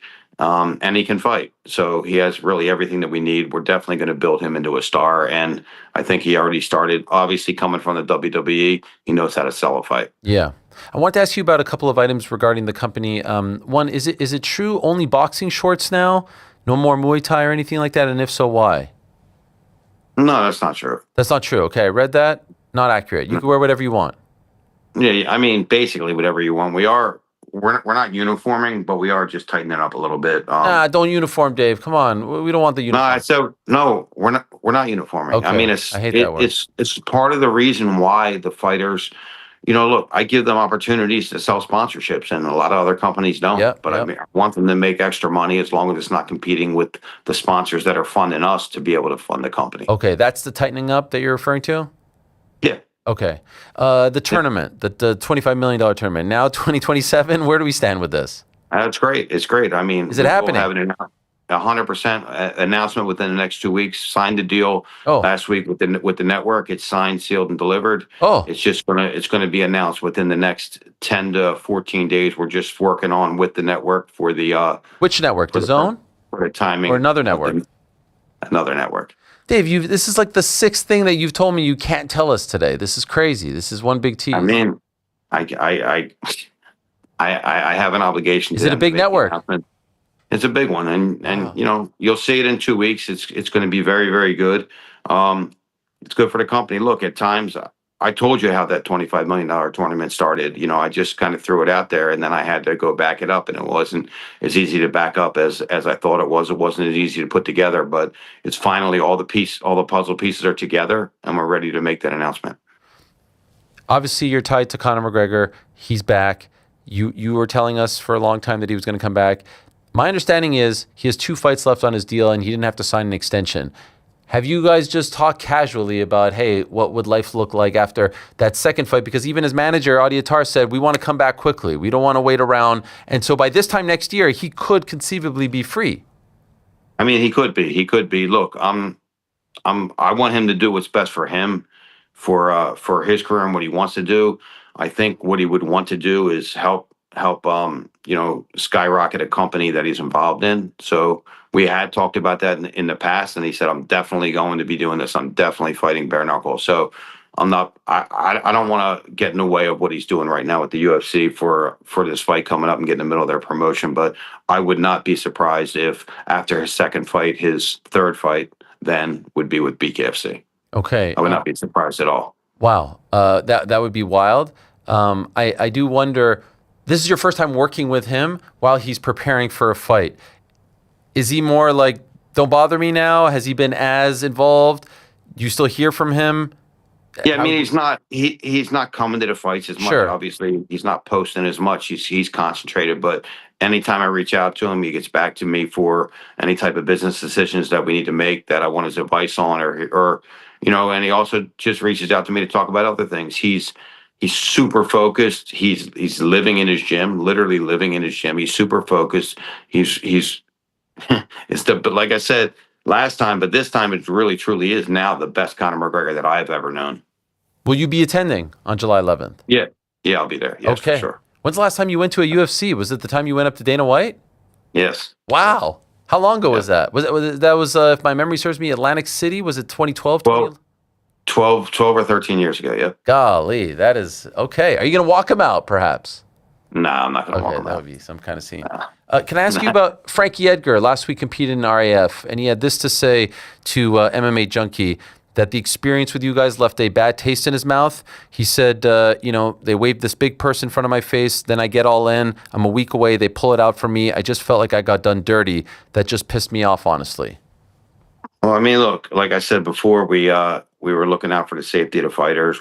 Our team thought that was the best decision to make, and he got paid, a good chunk of his purse not to fight. So if that's doing him dirty, then we did him dirty. Okay.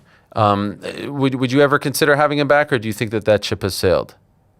I mean, I could consider having him back. I don't have any hard feelings against him, but medically, it would have to be where my team felt comfortable, and maybe they do now. Maybe they would. Maybe after competing in RAF, and I don't know. I really don't know. But at the end of the day, to me, that's news is in the past, and there's not much to talk about there. One great story recently: Andrei Arlovsky. When will we see him again defending that title?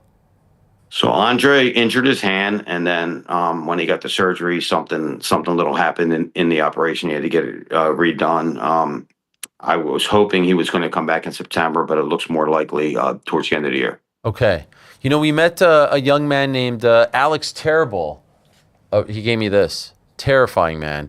He fought on your Blood for Blood event. That was quite the scene over there. Are you going to do more of that type of stuff? Yeah, I mean, we'll do more of it, but we don't want to turn it into a gimmick. We're definitely going to do it again, absolutely, whether it's once a year or twice a year, but it's not going to be like a monthly thing or anything like that.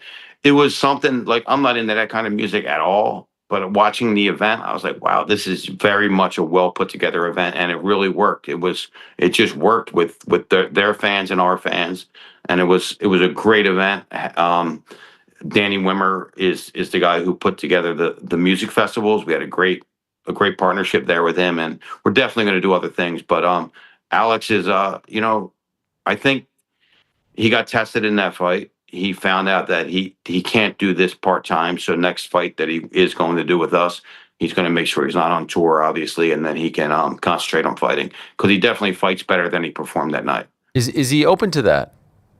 He wants it. That's why wow. I wouldn't even have said that. I'm not trying to pull him into fighting. He wants it. He wants it for sure. Wow. Okay. Let me see if I got this right.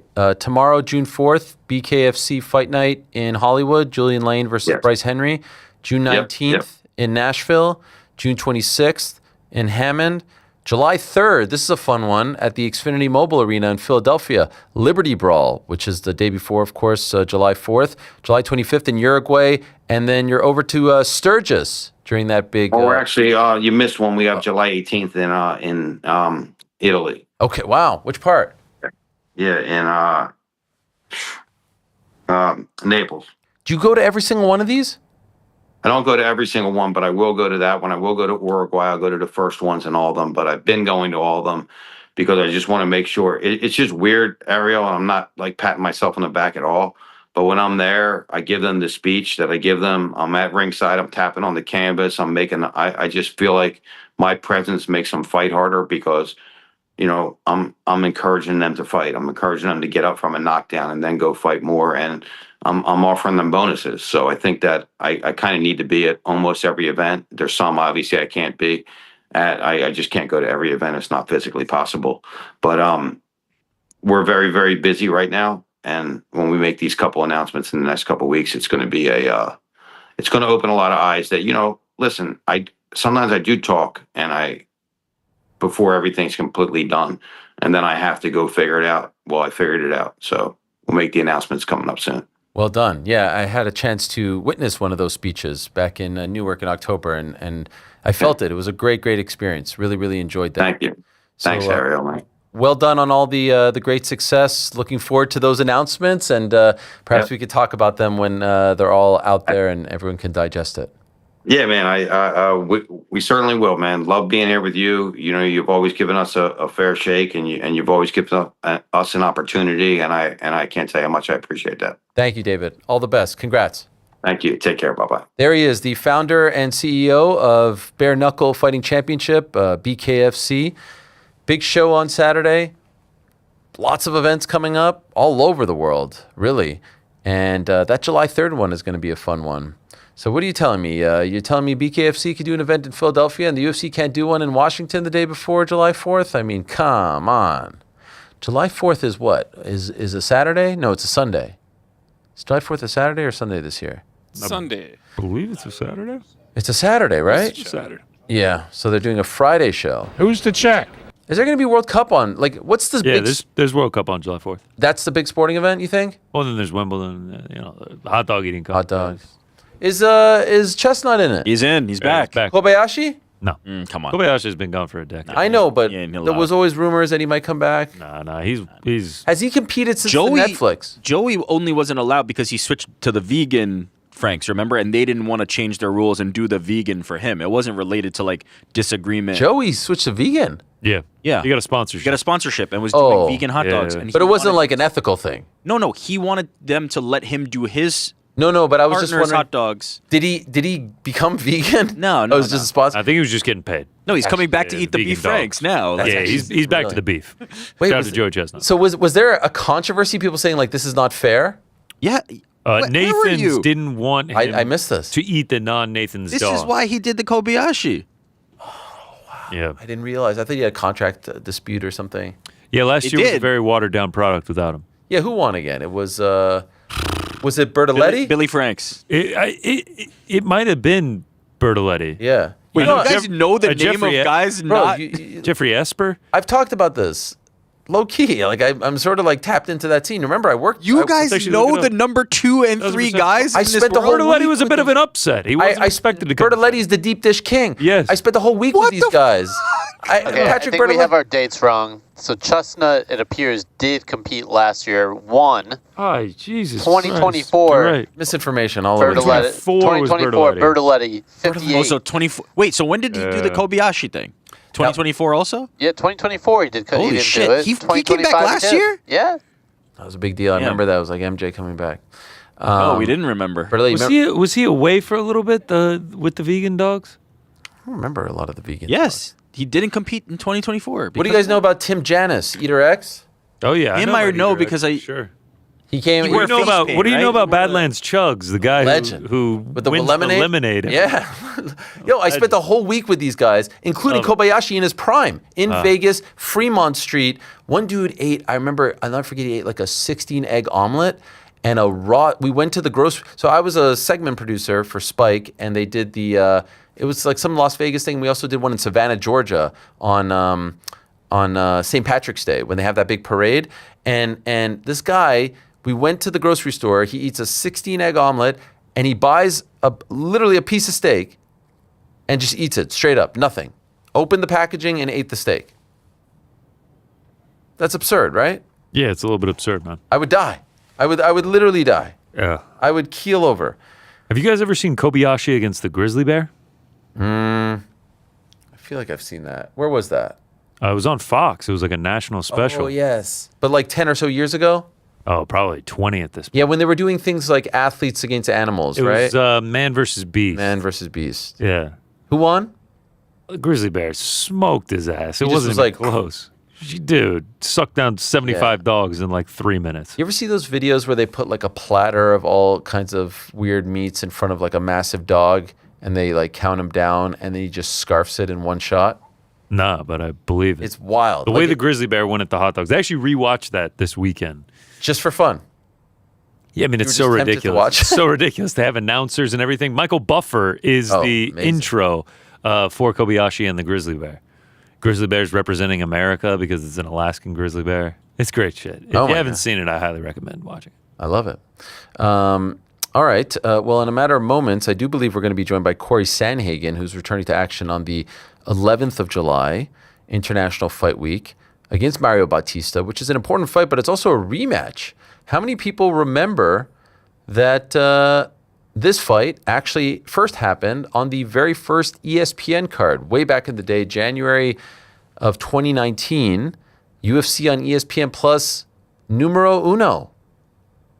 Actually, it was January of 2019, and it was, I think, January 19th, if my memory serves me correct. Was it January 19th? I think it was 1/19, 2019. Am I right about that? Yes, I was right about that. Brooklyn, New York. I don't think On Air Jordan was working on the UFC stuff back then, Was right? not.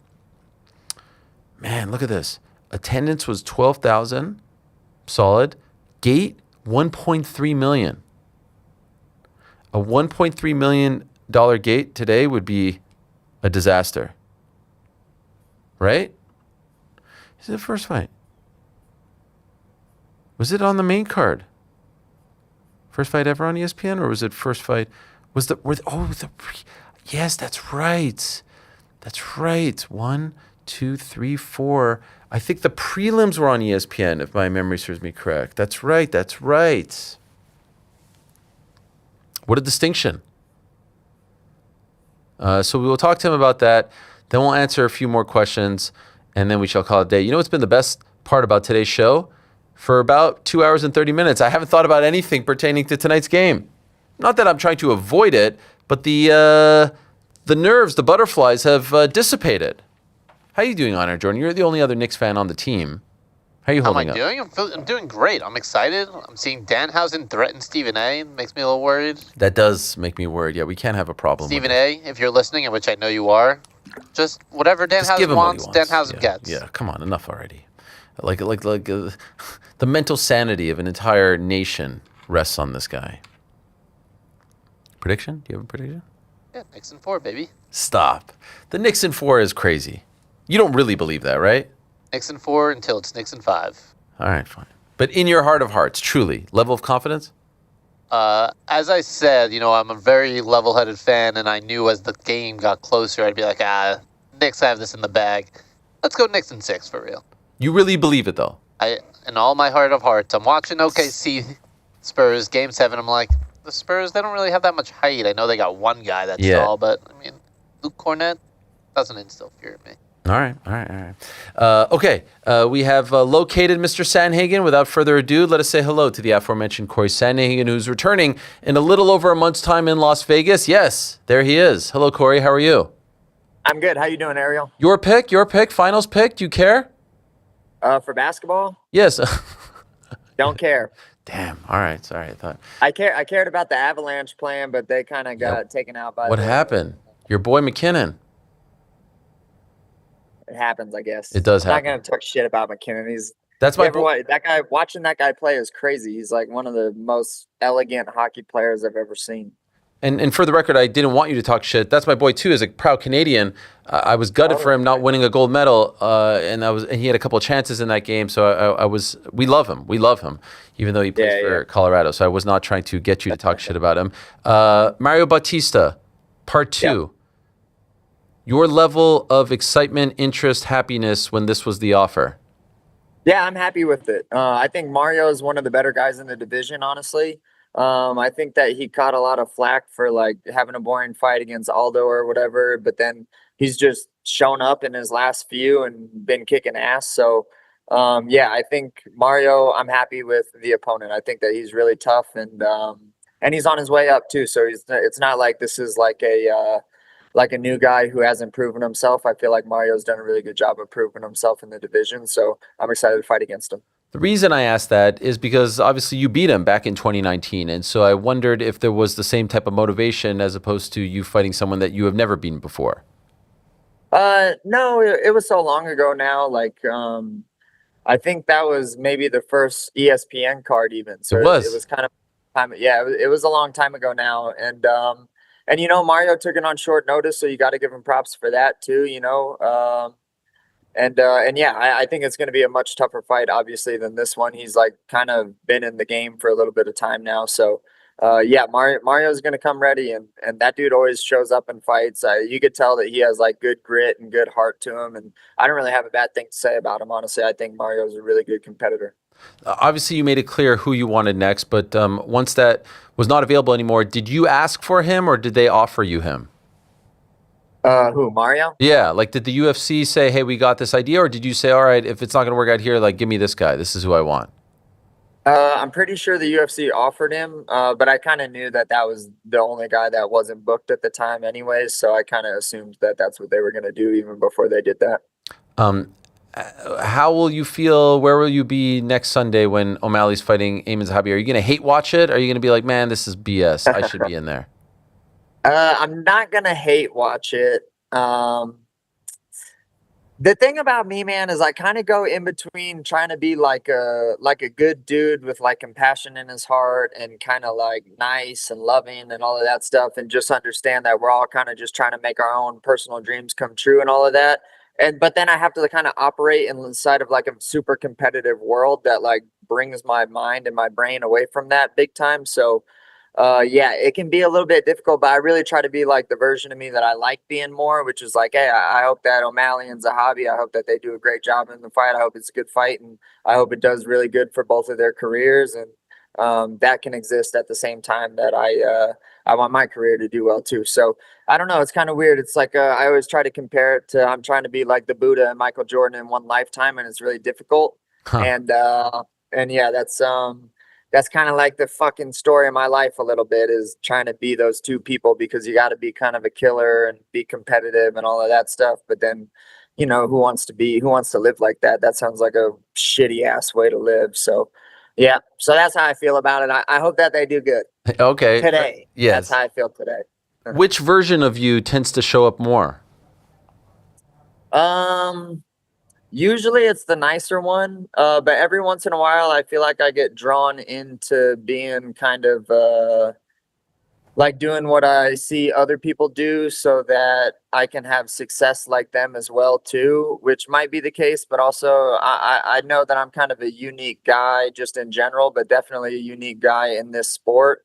And so shying away from that uniqueness, I've never been happy with myself about doing that in the past. Not that I've made any crazy stupid decisions or anything, but it just kind of turns me a little bit inside that I don't really dig that feeling. So no, I try to be that dude, but like I said, it's hard, especially when fights get big and your ego gets involved and stuff. It kind of gets difficult being that, but that's okay. So there have been times where you kind of get a little bit heated and you say stuff, and then after the fact, you're like, man, I wish I didn't go there. I wish I didn't do that.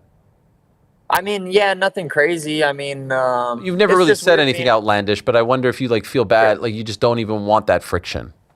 Yeah, I do feel bad. I don't really like feeling like I'm creating like suffering in someone's life. That's kind of a not great feeling. And then, but also that's kind of what we're doing a little bit in the fight game. So yeah, I try to not be soft about it, while at the same time just kind of understanding that I don't really want to be that guy either. I think that you could be hard and tough and still like kind to people too.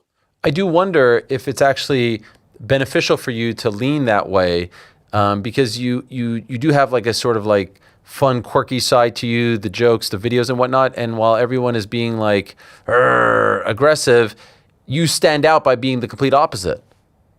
Yeah, I mean, yeah, that's more. I mean, that's why I make all of my video. I mean, the silly videos are one, but I mean, I do all of the breakdowns and stuff on YouTube and try to keep a lot of my like Instagram very positive, is because I don't like the sport is so much more and so much more beautiful to me than a bunch of guys getting together on the weekend, getting drunk, and then like wanting to see like people get bloody. Like that's okay. That's like a big part of it, and I enjoy fights where people fight really stupid, and it's super entertaining too, but to me the sport is just such a more beautiful thing and it's like a really it's like a super cool art to me, and I don't really that's the side of that I try to show people and I try to lean into big time, is because that's what it is to me. And yeah, there's like a gritty, ugly side to it too, but there's also like a lot of beauty going on and just a lot of really cool technical things that are going on that are outside the entertainment piece, but make the fights the most important, or they make the fights awesome, and that's, I think, what people really, really care about. And so just curious, unrelated to any of this, like this video game that you were playing, you know the one I'm talking, this one, this has nothing to do with any of that, right? That's just for fun. Yeah, that's just for fun. That's me trying to capture emails.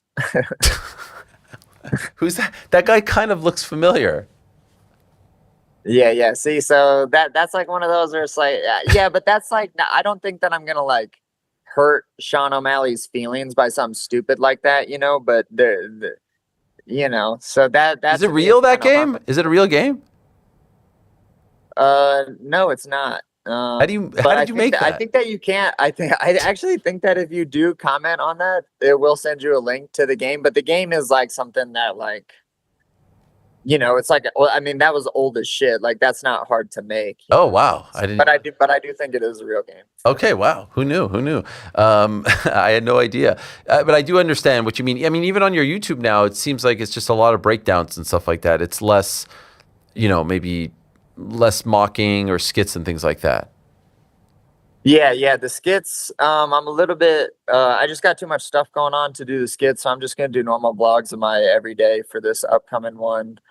Just because the skits kind of take time and energy, like mentally. So I'm not going to do that this time. But yeah, I think that the sport's a really awesome sport. And I think that there's a lot of beauty in it. And that's just where I try to keep my lane. Do you wish that you would have fought like months ago after the Merab fight? If it was up to you, would you have preferred to come back in like March or April? Yeah, definitely. I think I was asking for February. Oh, wow. That's what I was hoping for. Damn. But, it kind of worked out for me.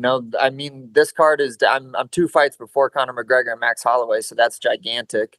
And then also the amount of eyes that are going to be on this fight, I think are going to be... Yeah.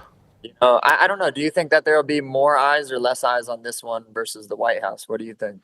You know what? That's a fascinating question. Honestly, probably be about the same, huh? Can I be honest? I think more. Yeah. I think more. On the McGregor one? Yeah. I think that probably draws in more of a global crowd than I think the people, White House, they don't care. Like, to someone in Ireland, like, yeah, cool. Like, they're not necessarily staying up because it's at the White House. And McGregor trumps all and the comeback. And I think especially if that final week is like vintage McGregor with the press conference and all that. Yeah, I think more. I think it's a great spot for you, actually. Yeah, definitely. I love it. I was pumped when they told me that that's what they were going to do. I was super grateful. I was like, hell yeah, that's awesome. Because, I don't know how many millions of views a normal UFC fight gets, but I get the opportunity to probably fight in like 3x, 4. I don't know how many more people are going to be watching McGregor, but shit, I know if I wasn't fighting, I'd be watching. So yeah, I'm excited for that for sure. I get to have a lot of eyes on me, and I think the UFC did me and Mario for a reason. Like me and that dude are scrappers, and yeah, it's gonna just be an amazing fight, and yeah, I can't really wait for it. Can you put your analyst hat on for us? How do you think that goes, that main event, McGregor versus Holloway? I think at 170, it's interesting because Conor is going to have a lot of pop, but Conor gets really tired. And I think that if Max can weather and get through kind of McGregor's, like athleticism and just fast twitchness that he kind of has going on in the earlier rounds or in the early, minute of every round or so, I think that Max will have some good success. But if Conor comes back and he's in really good shape and he kind of sets a good pace that he can maintain and keep, I think that Conor will probably win, especially at 170. True or false, you felt less bad about not fighting O'Malley at the White House after you saw the kits that they're going to have to wear, the uniforms? Yeah, they kind of look like those popsicles a little bit. Huh? Yes. I remember the Rockets. Color scheme. Yeah. Have you made a pick for that one? Huh? Have you made a pick for that fight? Who are you leaning towards? For O'Malley Zahabi or Yeah. Ilya? No, O'Malley Zahabi. I think O'Malley will almost certainly win, but Zahabi definitely. I've watched a lot of Zahabi's fights just because they were kind of. I was in my head. I was like, well, he's not matched up, so maybe they'll do me and Zahabi. So I watched a bunch of Zahabi, and I think he's going to be a harder problem to solve than what Sean gives credit for. But also, Sean's very, very good. I think a lot better than all of the other guys that Zahabi's fought, and I think that Sean will win just because he's better than him. But Zahabi's he's going to be like a tricky problem to solve, and Sean, I think he struggles with that sometimes with trying to like find his perfect shot. Sometimes he can be a little bit too much of a perfectionist. And I think that works against him. So he'll have to deal with that. But even with that, I think that he'll win. The submission win over Bautista, correct me if I'm wrong, that was your last submission, right? Probably. Yeah, I haven't submitted a lot of guys. Is that something that you think about? Like, I want to kind of top this, or I want to recreate it. Like, you want to try to get another sub against the same guy to show that you're still that dude. Do you think of that sort of thing?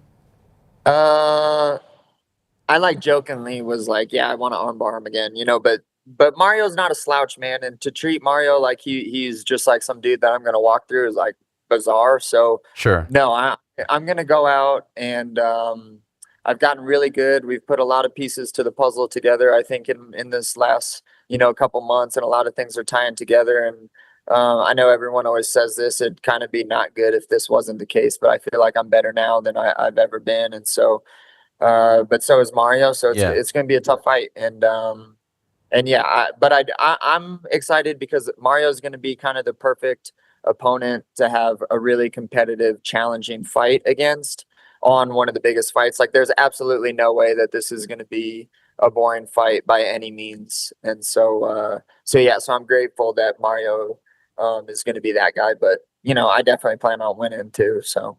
Has he turned into a better fighter than you thought he was going to be when you were first game planning for him? I know that was a short notice fight, but like he's turned into one of the best bantamweights in the world.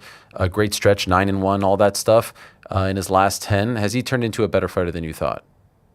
I didn't really know what to. I guess so because I kind of walked through him the first time, so he probably didn't get an opportunity to look that good, and then I remember watching him a little bit as he was coming up. He had like a couple fight in the nights, and he showed that he was a really scrappy dude. And so yeah, I don't know, honestly. I didn't really know what to expect of him because you don't really know what to expect of anyone until they start fighting like really tough guys, and they've been around for a while, and they can show that they can be consistent and that they're going to get better and all of this stuff. So but no, I'm happy that he's doing a really good job in the sport. I think that every time I bump into him, he's really nice, and I think that me and him are a little bit cut from the same cloth, where we kind of like being a little bit quieter. He's really into the sport. I could tell that dude trains a lot, and so yeah, I feel like I have. While we're not friends or anything, I feel like I have some rapport with the guy. Considering you love breaking down fights so much, would you like to be on TV? Would you like to have one of those jobs? I don't want a job where I have to talk for a living. Okay. I want to do it kind of on my own time, and I want to do it in my own way. I mean, maybe if I felt like I was going to be good. I don't like doing things that I'm not very good at. And it would take me like some time to get good at that. Although I do understand that like my bar for good is usually a little bit higher than like the normal standard of good. So I wouldn't want to sign up to do something like that unless I actually felt pretty proficient at it, which you can only get through practice. So I'd probably have to feel like a dumbass for quite some time before I felt like I started actually being good at that. But if it was like in a unique, like I could like go in front of a board and be like, hey, this is like the stuff that's going on. This is that. I feel like I could do that. But if it's just like sitting, chatting, shooting the shit and talking about fights, that's like not my favorite thing to do. I like being like, hey, this is what you do when this happens, then this happens. And this is what this type of person feels like. And you can do these certain things, but you'll get in trouble with these certain things. I like conversations like that. But, yeah, sitting and talking. That's why I don't do podcasts and stuff, is because I'm just, that sounds like if I could sign up for anything that I would hate the most, it would be to like talk all day for a living. So do you hate this? Is this like you being at the dentist? No, I enjoy like short blurbs that are all about me because Okay. they're easy answers. Okay, perfect. But yeah, if I had to like talk about a bunch of other stuff, yeah, I just got you. like talking about myself. Yeah. How's Tiger Beetle doing? It's doing great. Yeah, I'm here right now. Me and my business partner and coach Carrington Banks are doing a really good job running this place. And we have this cool poster here that Chuck Norris signed. Hell yeah. So Wow. that's pretty sweet. Yeah. I got it for my mom goes to like a lot of what are they called? Estate sales. And she got this poster. And Chuck Norris will sometimes reach out after fights or he used to, and then say like, "Hey, nice job. Like that was really fun to watch, blah, blah, blah." And so Wow. I got this poster and I asked him to sign it after Christmas. And then he did, which was really kind of him. And then obviously he ended up passing away. So Wow. this thing is like a pretty special thing to me now because, Wow. he was really generous in doing that. So that's pretty cool. But the gym is doing really well. Just in general, I feel like a lot of the members here are really happy, which is really fun to see. And I'm making friends with a lot of them too. So that was really, that's like just cool. And yeah, it's going really good. I saw Tatsuro Taira was there for a good amount of time. What do you think of that fight? Yeah, Tatsuro, God, what a dog, huh? Yeah, what a fight. Yeah. Even with how upset he was about them calling the fight, like after having, kind of taken a decent amount of damage. But yeah, Tatsuro's young, man, and he's such a quick, good learner. And I think that he's still in those years where you can like jam a bunch of information in their heads. Like at that age, I think he's like 23, 24, 25.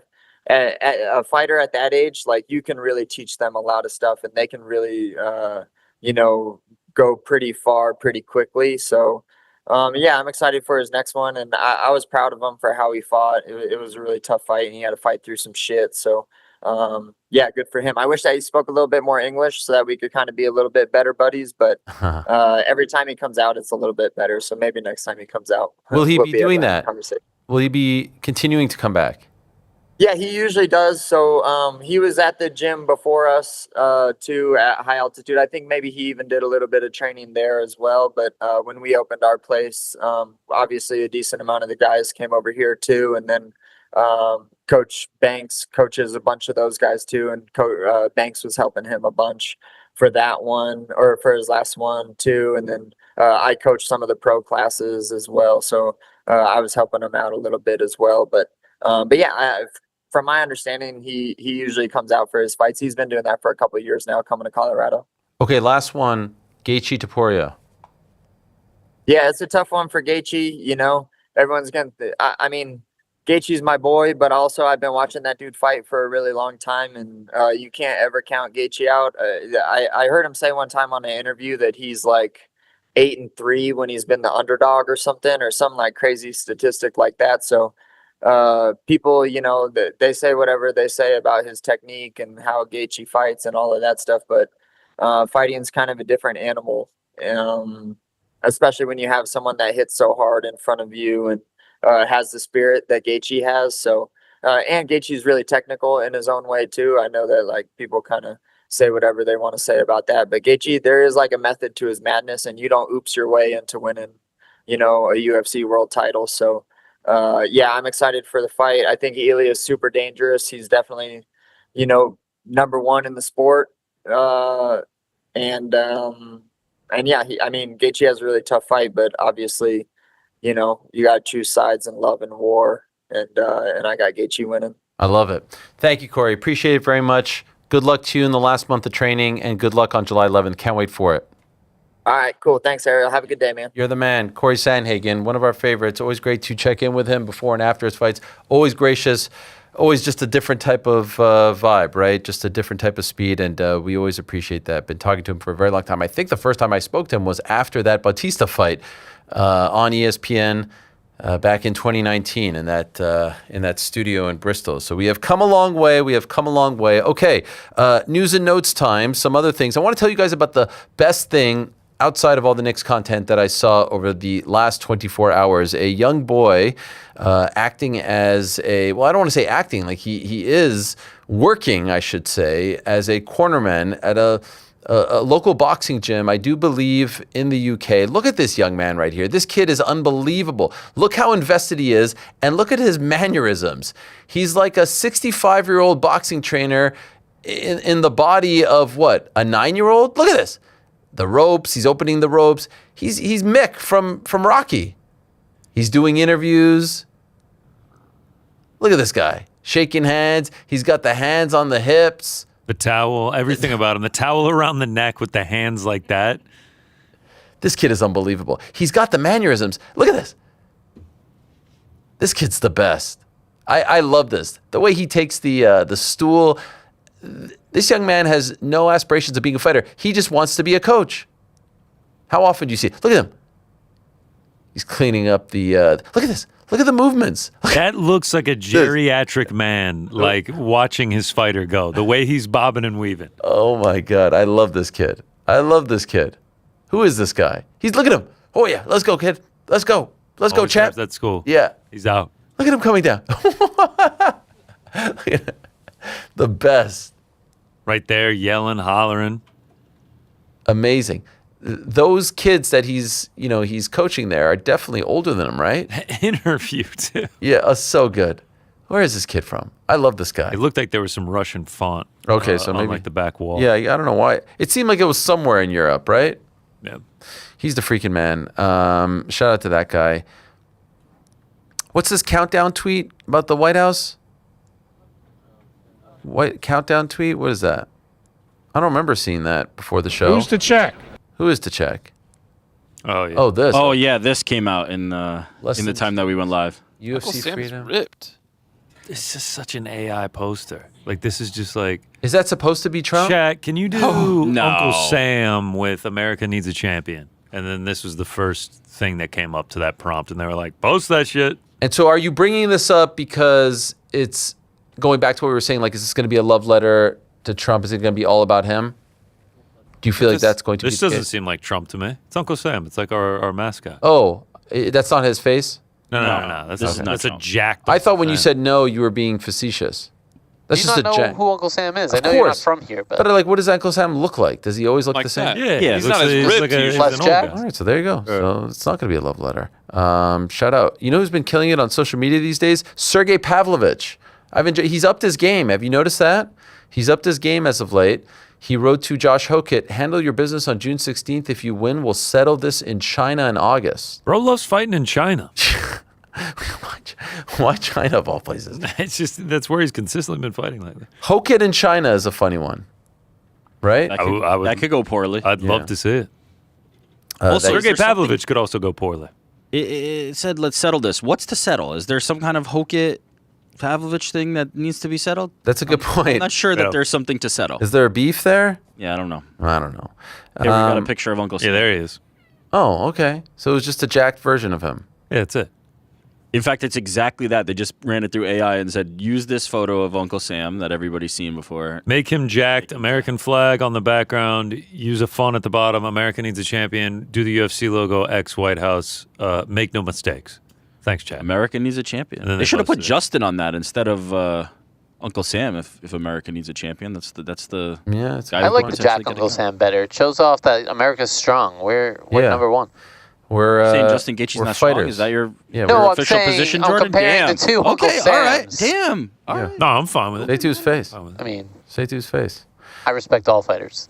We were just speaking to Cory Sandhagen about Tatsuro Taira. The man he lost to was Joshua Van. Here's Muhammad Makayev saying that if he would fight and lose to Joshua Van, he would retire. And how confident I can be champion today. You know, I love my career. And today, there's a champion name, it's like Joshua Van, right? So my confidence and how much I love my career, I'm ready to like retire if I don't beat this guy. That's how confident I can be champion today. Imagine he would have gotten that fight against Adriano Moraes.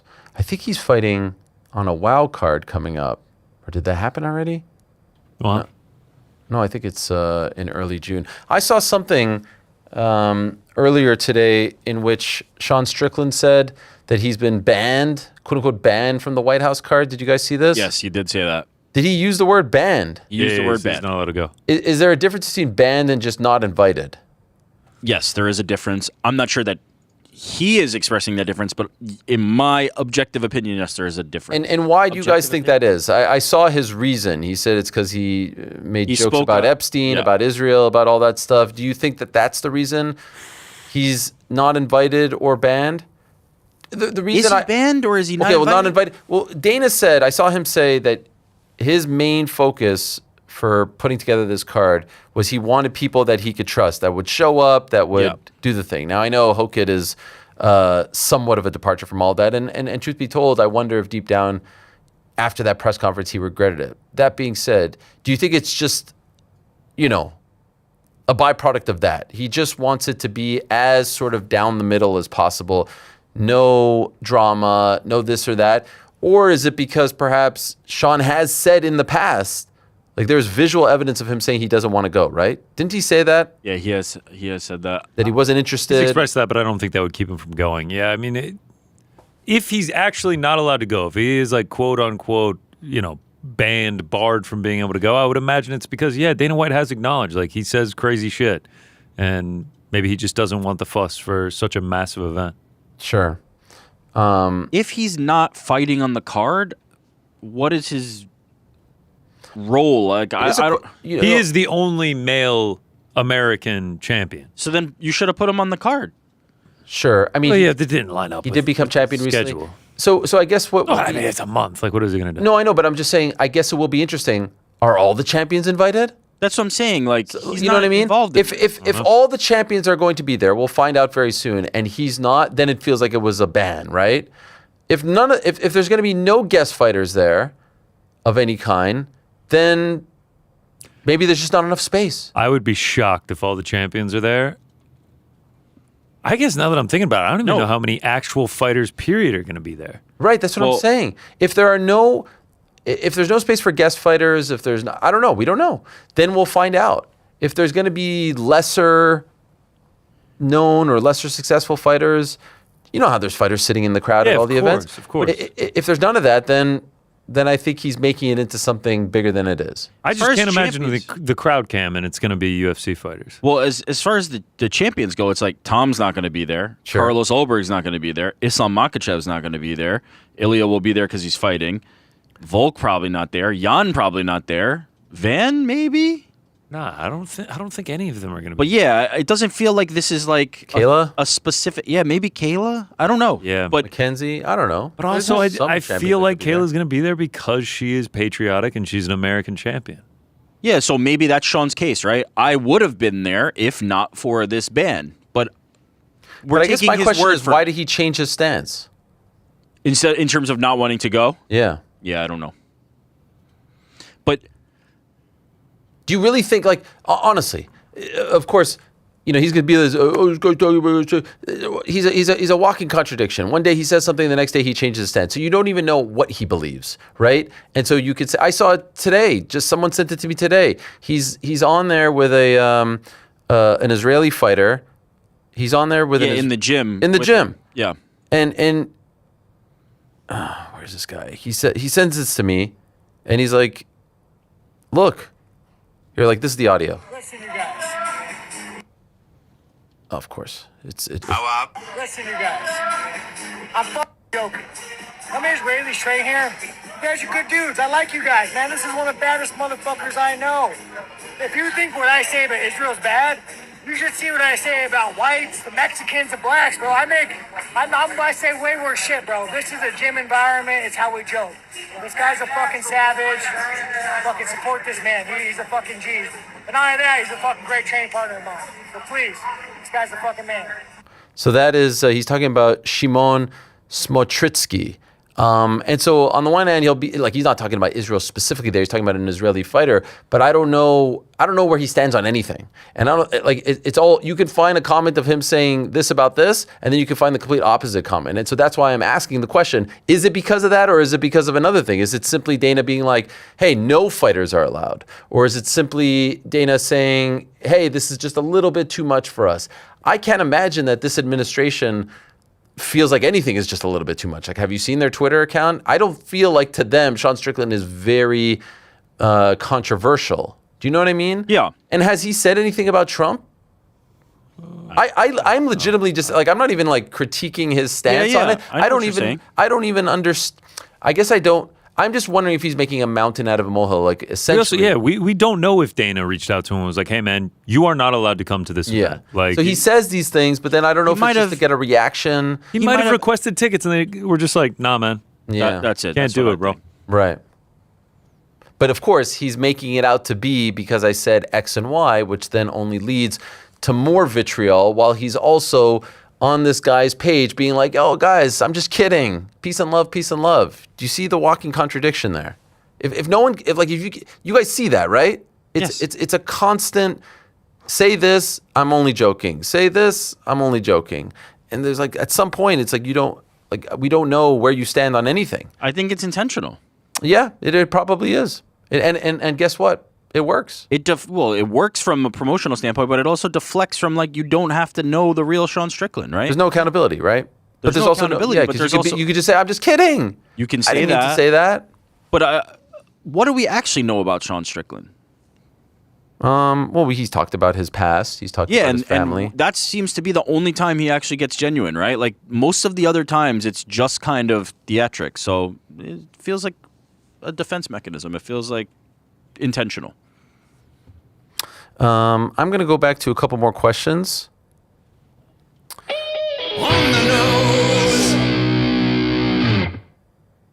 Chris from Northern Ireland brings up a good point, and it's one that I've actually thought about. Ariel, what do you think of UFC champions not coming out with their belts like pro wrestlers do? Honestly, I wish they would. I love that. Someone did it recently before a fight in MMA, and I noted, Van Steenis. Do you remember that? His brother was holding up his belt. Brother was holding. I thought that was cool as hell. I love that in boxing, and I don't know why. They don't do it in the UFC. So yes, I would be down to see that. I would love to see that, actually. Ant-Man, I get that Scott Coker had success with Strikeforce 20 years ago, but after his interview with you, I seriously can't fathom what makes an investor think this will have any success.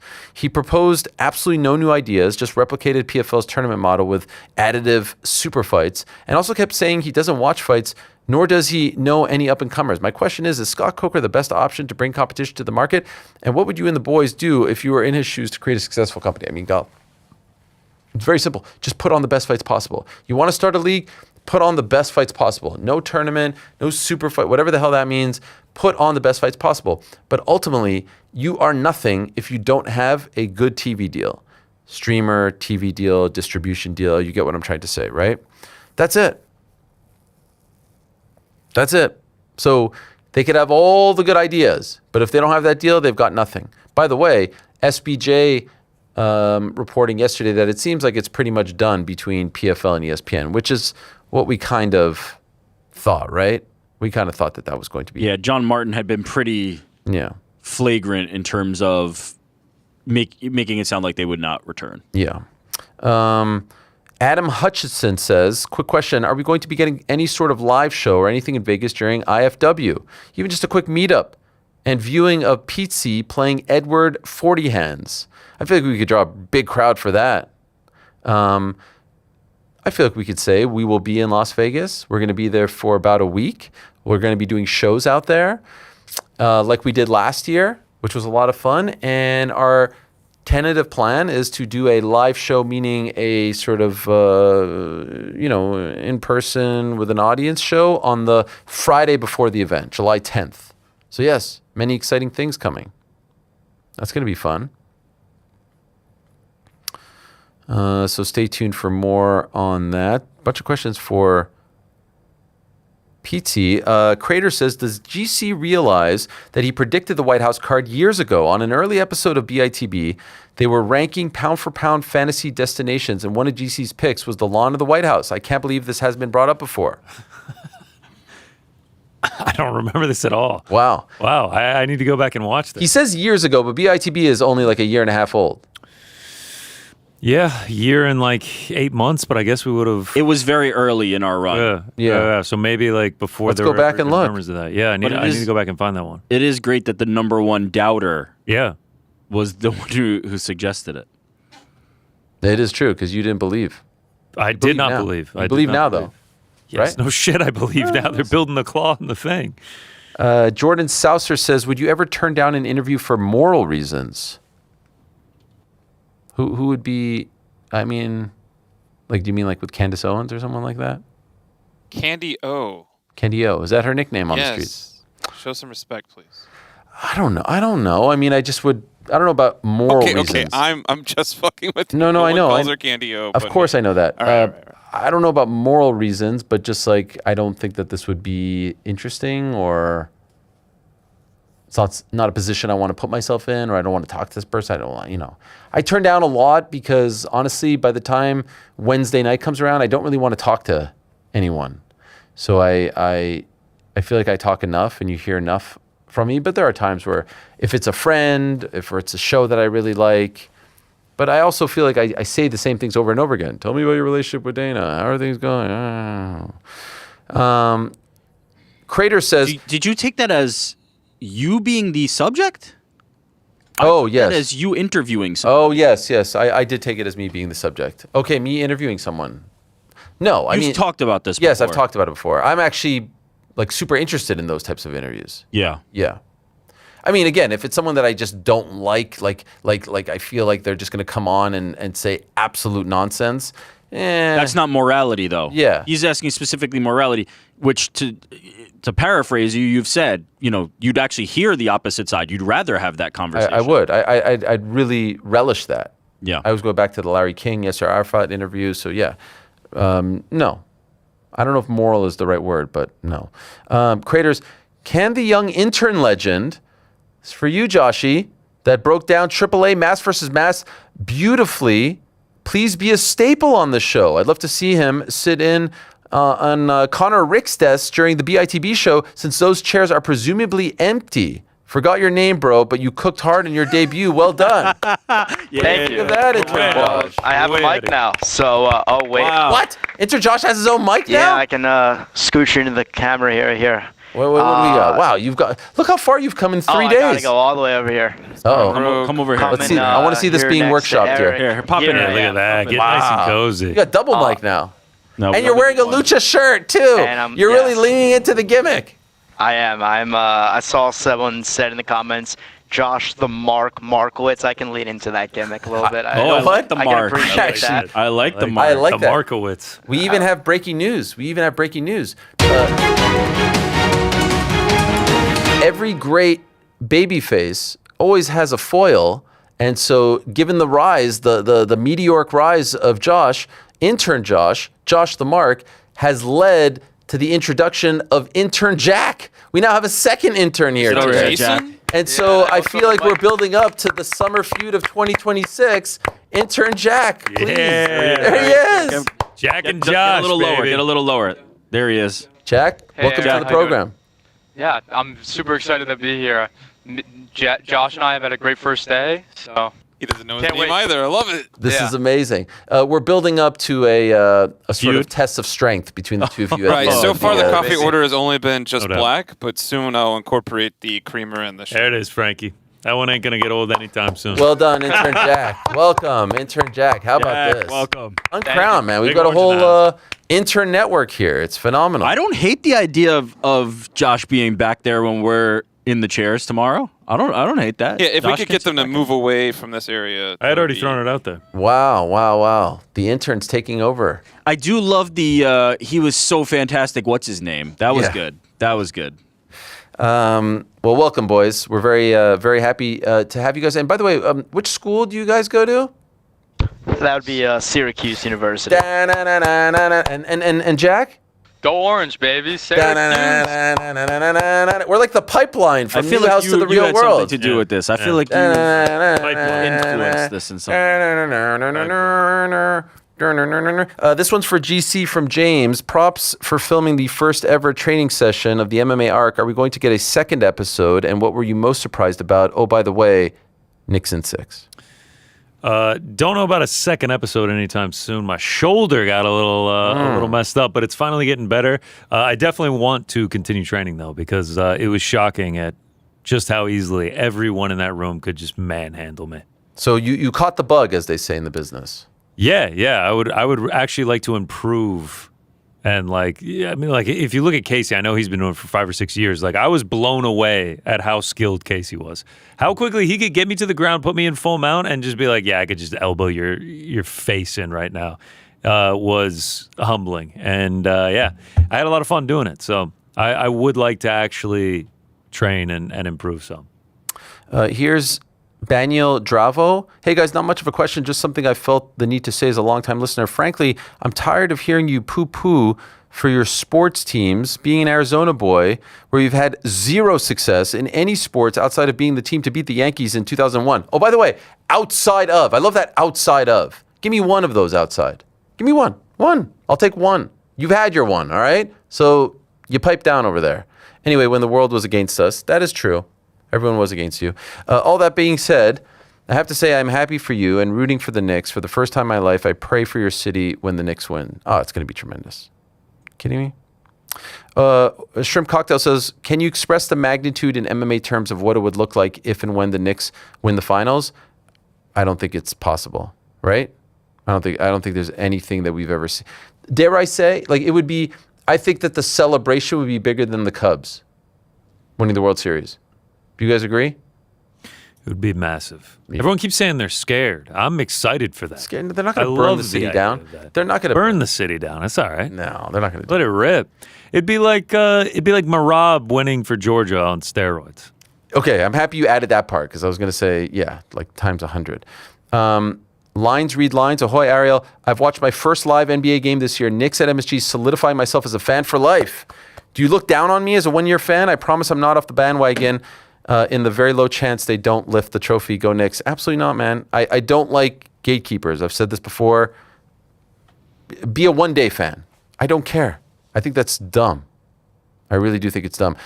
Inappropriately appropriate says, can we ask the new uncrowned resident Josh some questions? You know what? I'll ask one anyways. Josh, tell us about your background and how did you end up with the uncrowned team? Don't lie. It was Connor's shiny bald dome that attracted you, wasn't it? We actually had some discussions about thinning hair earlier today. Wow. We did have a discussion. Yeah, my hair's. Ain't that what journalism is? Wow. Frank, he's talking. Interrupted. It's an accident. Frank hates the interns. Yeah. Jeez. Keep going. Yeah. My background, is that what he's asking? Yes. My background, Syracuse University. I'm from Philadelphia. Go Birds, the 215. But I am rooting for the Knicks, for Ariel. I'm excited for Appreciate the city. That. Okay. So I'm excited to be here. I've been working with the team remotely since about February. Reached out to Ariel and Eric, and it just worked out, and now I'm here in studio. Look at you. Now, I'm assuming next week they'll ask Jack some questions, but you were here a couple of days earlier, so that's why they're focusing on you. And I actually believe that I saw another one for you here. You're getting a lot of questions. Josh is over big. Pecan pie up in this. Question for intern Josh. Let's go. Wow. Your passion for pro wrestling really came through when you were talking about the AAA match on Monday's show. You mentioned that you started watching wrestling during the PG era in 2010, a period that many fans consider one of the worst in wrestling history. What was it that initially got you hooked on wrestling during that time? Give me a fucking break. Just ignore him, Josh. Just keep going. I think that it was the PG era, and the people that labeled that were the people that were older. But for me as a kid, I never saw a difference. I loved John Cena. I loved Rey Mysterio. I got into gymnastics and tumbling because of that. I wanted to be that luchador, high-flying style. So it always captivated me, both the wrestling but also the storytelling and the theatrics that are involved with the whole thing. And ever since the fandom's taken over. Love it. Here's one for Mr. GC. Logan says, hello, Ariel. Question for GC. Any update on if your brother will be playing with the military band at the White House? There is an update. As of right now, and things change a lot with the band that he performs in. As of right now, he will be there. Okay. Yeah. Saw him in the renderings, the people in the red uniforms. That is him, the Marine Corps band. Smokes. Wears their red uniform. So as of right now, and that's the update is of this past weekend because he texted me about the no fatties at the White House thing. But he seems to be in good physical condition, and he should be able to pass that. And yeah, he should be there. So hopefully we can get some inside intel from the grounds. Honorary member of the uncrowned team on the grounds. Yeah, it'd be crazy. Unbelievable. Who would have thunk it, right? Yeah, Your brother beats you? crossover of our jobs being a UFC event at the White House is mind-boggling. Insane. All right, let's go with some super chats. And, intern Josh got to do it yesterday. Let's see if intern Jack can do as well as...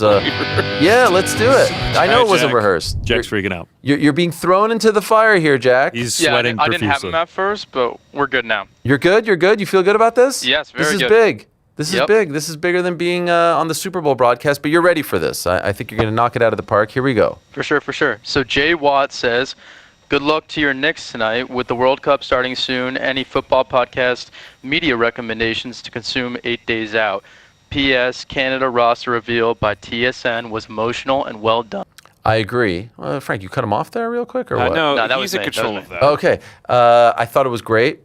I hope Alphonso Davies gets to play. Seems like he's not going to play in the first game, June 12th against Bosnia, but we'll smoke him anyway, no problem. There's a show, PT was here, he would know. It's called Stick to Football. It's going to be on Netflix starting next week. It's a great podcast. I think that's going to be a good one. My favorite soccer podcast, though, without question, is Men in Blazers. Love Raj. He's the man. I think his World Cup coverage is going to be second to none. So if I had to recommend one, Men in Blazers. Also, Cooligans, part of the Yahoo Sports Network. Give him a look as well. What else, Jack?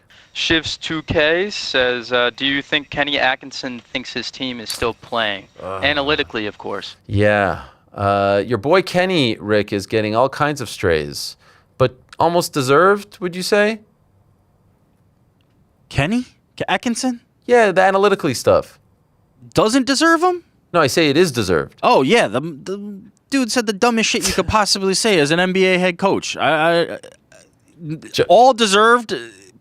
Get him out. Do you want it back? Do you want... Oh. No, fuck no. Wow. Are you out of your mind? Harden back? No, I mean, Harden, we don't have a choice. They did a handshake, sneaky deal to re-sign him. No, fuck no. If you cannot say, as you are getting your ass absolutely whooped, belt to ass by the Knicks, that you won anything analytically. You should have your hat in your hand, your eyes on the fucking floor. You shouldn't even be in the building, let alone talking about we're winning analytically. Jesus Christ, man. Like, that's the worst shit I've ever heard. Soft ass garbage. Would you like to redo that trade? Would you like that one back? Harden? Yeah. DG's value was pretty low just because of the injuries. Like, it sounds like there was an offer potentially for Drew Holiday, which I would have taken. I think Harden actually helped the team quite a bit. Come playoff time is when it all fell apart. But he helped them quite a bit in the regular season, really helped them right the ship. They became better after the trade. But yeah, I mean, if you're counting on James Harden to win you playoff games, you're fucking dumb. What else, Jack? What else? D. King says, due to the White House card being on the White House lawn and also being an event that technically involves celebrating the U.S. president, can anyone technically broadcast it? How does all this work? No, it's exclusive to Paramount Plus. I guess I understand what he's trying to say because if it's like a media thing, but no, this is a Paramount Plus thing. It's still unclear. They haven't broken up or even announced, I should say, if a portion's going to air on CBS. There's going to be a pre-show, 1 fight, 2 fights.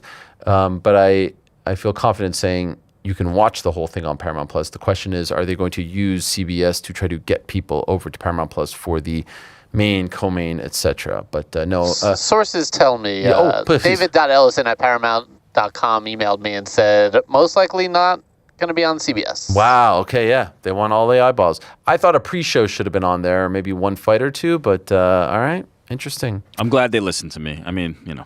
By the way, Jordan, what's going on over there at CBS? All kinds of drama, Yeah, right? you know, there's just some changing in the guard. Sometimes the old, you need to introduce some new. So, you know, check out 60 Minutes this Sunday. Okay, yeah. I think it's going to be must-see TV. Very diplomatic. Nice. What else, Jack? What else? Stay with me on this one, hard pronunciation. But Okay. Mi Catiliano Okay. says, "Hey Ariel, love the show, long time. I'm a listener. My nephew just got married on Saturday. Can you please shout out Adrian and Alyssa?" Wow, Adrian and Alyssa, mazel tov to you. Congratulations. Well done. I wish you a lifetime of happiness. I wish you a lifetime of, great health, of course, success, a loving home, many, many children. I hope you all have the greatest time together. I hope the honeymoon lasts for decades, that you will forever, through good and bad, through sickness and health, look at each other in the eyes and say, no, I still love you. Still the same old feelings, still the same old butterflies deep down inside. So much love, peace and love, peace and love. And I wish you guys nothing but the best. What else? What else, Jack? Chef Nerdman says, thoughts on Gina versus Cat fight or Gina v Misha? Oh, interesting. Misha Tate, I don't hate either, to be honest. I feel like the one is Gina versus Holly, since they're both affiliated with MVP, but I don't hate it. And overall, I would like to see one more Gina Carano fight. I think that would be really cool. And I'd like to see actually what she was training for and how good she looked and how that would translate into an actual fight, because it seemed like she was in incredible shape and seemed like she was saying all the right things. So I would be definitely up for at least one more Gina fight. What else, Jack? What else? Jake from Windy City says, Ariel, good luck to the Knickerbockers. Your final report card on the new broadcasters this season. NBC, Prime Video, Inside the NBA on ESPN.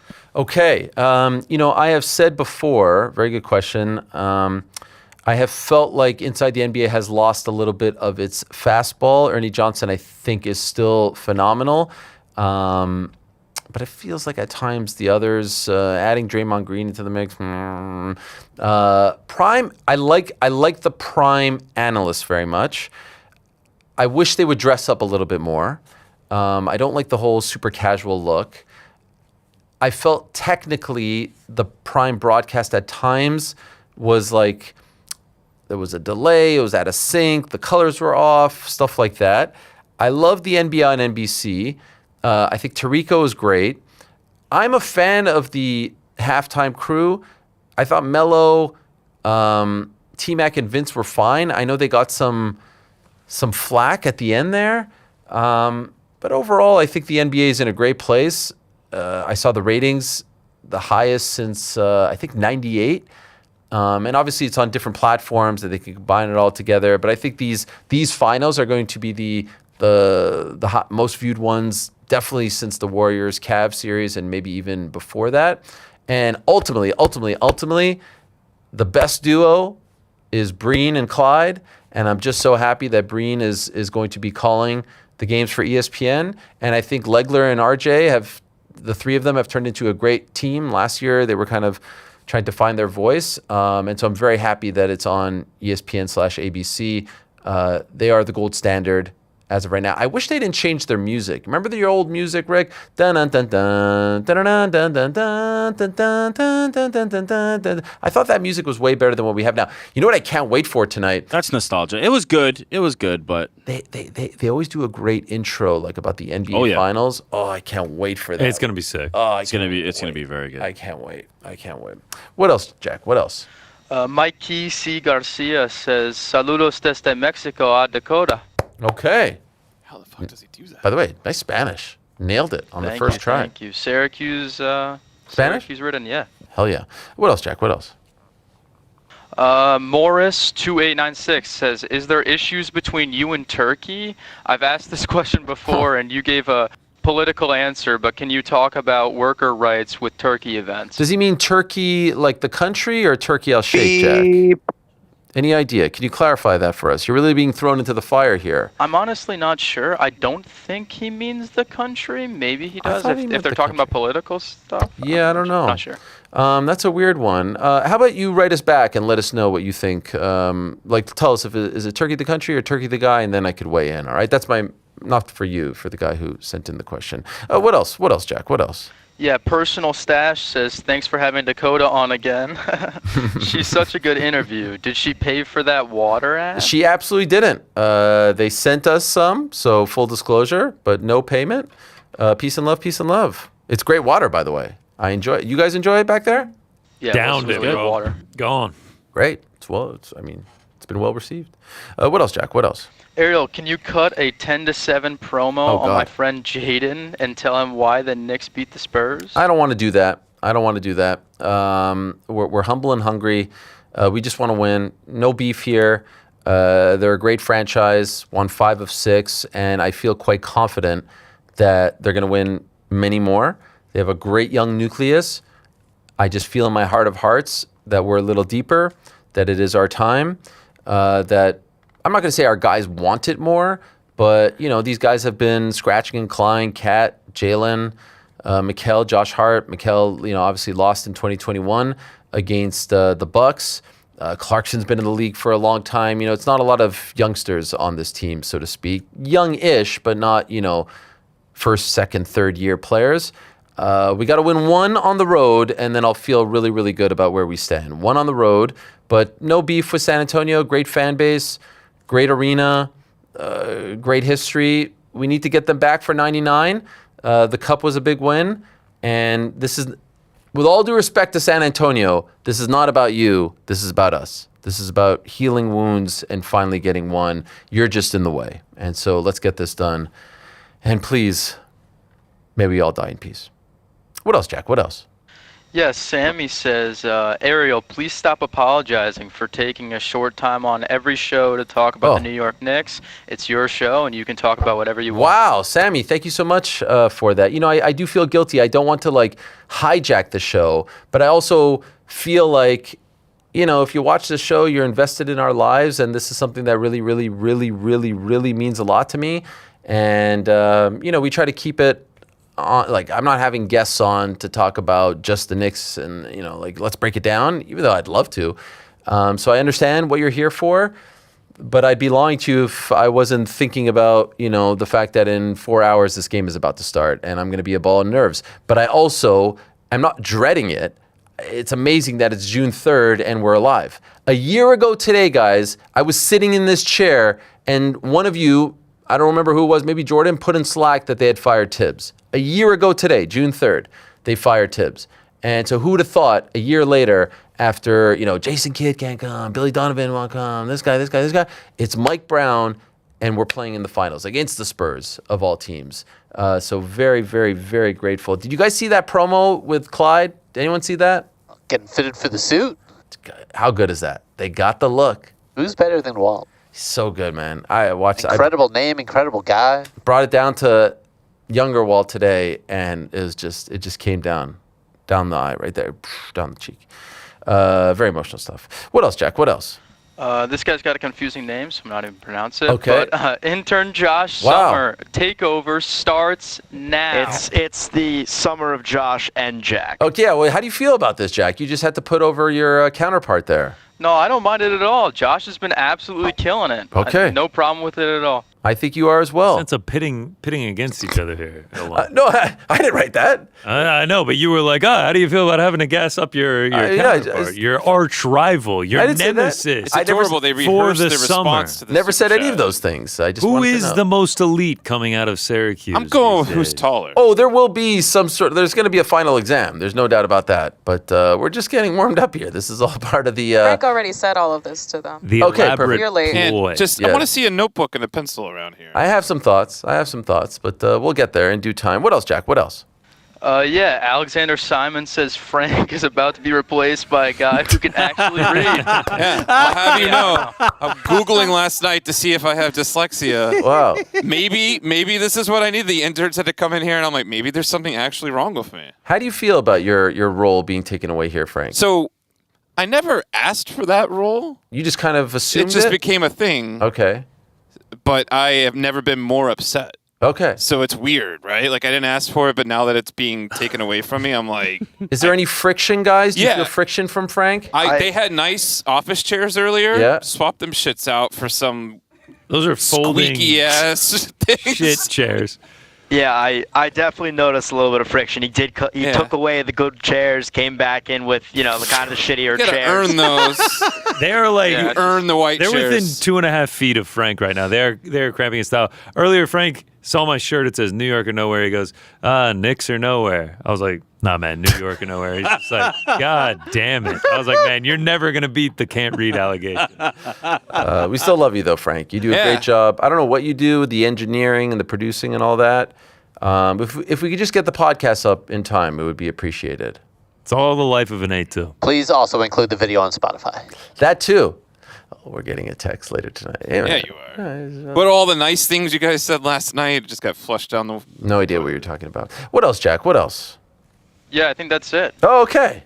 All right, well, Frank does this thing. He always says, like, last one so that we don't have this awkward exchange there at the end. But, the first time, I thought that was a glowing performance Good on your job, part. Jack. Yeah, well done. Well done. You freaking nailed it. Out of the park. What a week for us and the interns. Unbelievable. First Josh on Monday, now Jack on Wednesday. The team is growing. The vibes are high. We're loving life here. The next time we'll speak, my friends, will we be up 2-0? Will we be 1-1? Knicks in 4. Josh. Jordan? What do we do? If it's Knicks in 4, it's a shame. If it is Knicks in 4, which obviously I'll take, I won't be here the next day. That'll be on you guys. I may have to call in. No, do a special show. I may be from the parade. Oh, From the float. Let's not talk about this. I was going to say, let's do? cross a 4-0 bridge when we get to it. We can figure that one out. Yeah, we'll figure it out. Okay. Peace and love, peace and love. You can my music, Frankie. Taking the button away. It started out, it was adorable. Now it's just annoying. Chat. Right now, in the chat, what do you got? Tell me. Why are they saying refund? Why is everyone saying refund? I don't know. This is why you don't read the chat, Ariel. Chat, tell me your prediction right now. Let's hear it. Nixon, how many? Morris2896 says Turkey, the boxing promoter. Thank you for clearing that up, and thank you for your $2. We don't have a relationship. No beef on my end at all. I said that I thought the Rico fight was the best show that they put on. I don't know how he feels about me. You'd have to ask him. Obviously, we had that weird thing last year, but no beef on my end. Has done some big fights. Peace and love, peace and love. I know you probably want something juicier. Okay, Frank is a bully. Weird. Knicks in 5, Knicks in 6. Spurs in 6, Spurs in 5. Knicks in 7, Spurs in 5. Spurs in 7. Knicks in 6, Spurs in 6. Knicks in 6. Spurs however they want. Spurs in 7, Knicks in 4, Knicks in 6. Bricks? What's up with the bricks? Frank's in there talking about HVAC? Wemby ain't frying anyone. Wemby ain't frying cat. I'll tell you that much. Thank you very much, Cory Sandhagen. Thank you very much, Dakota Ditcheva, Holly Holm, David Feldman. Thanks to all of you. Thanks to all of them. Back to Mississippi.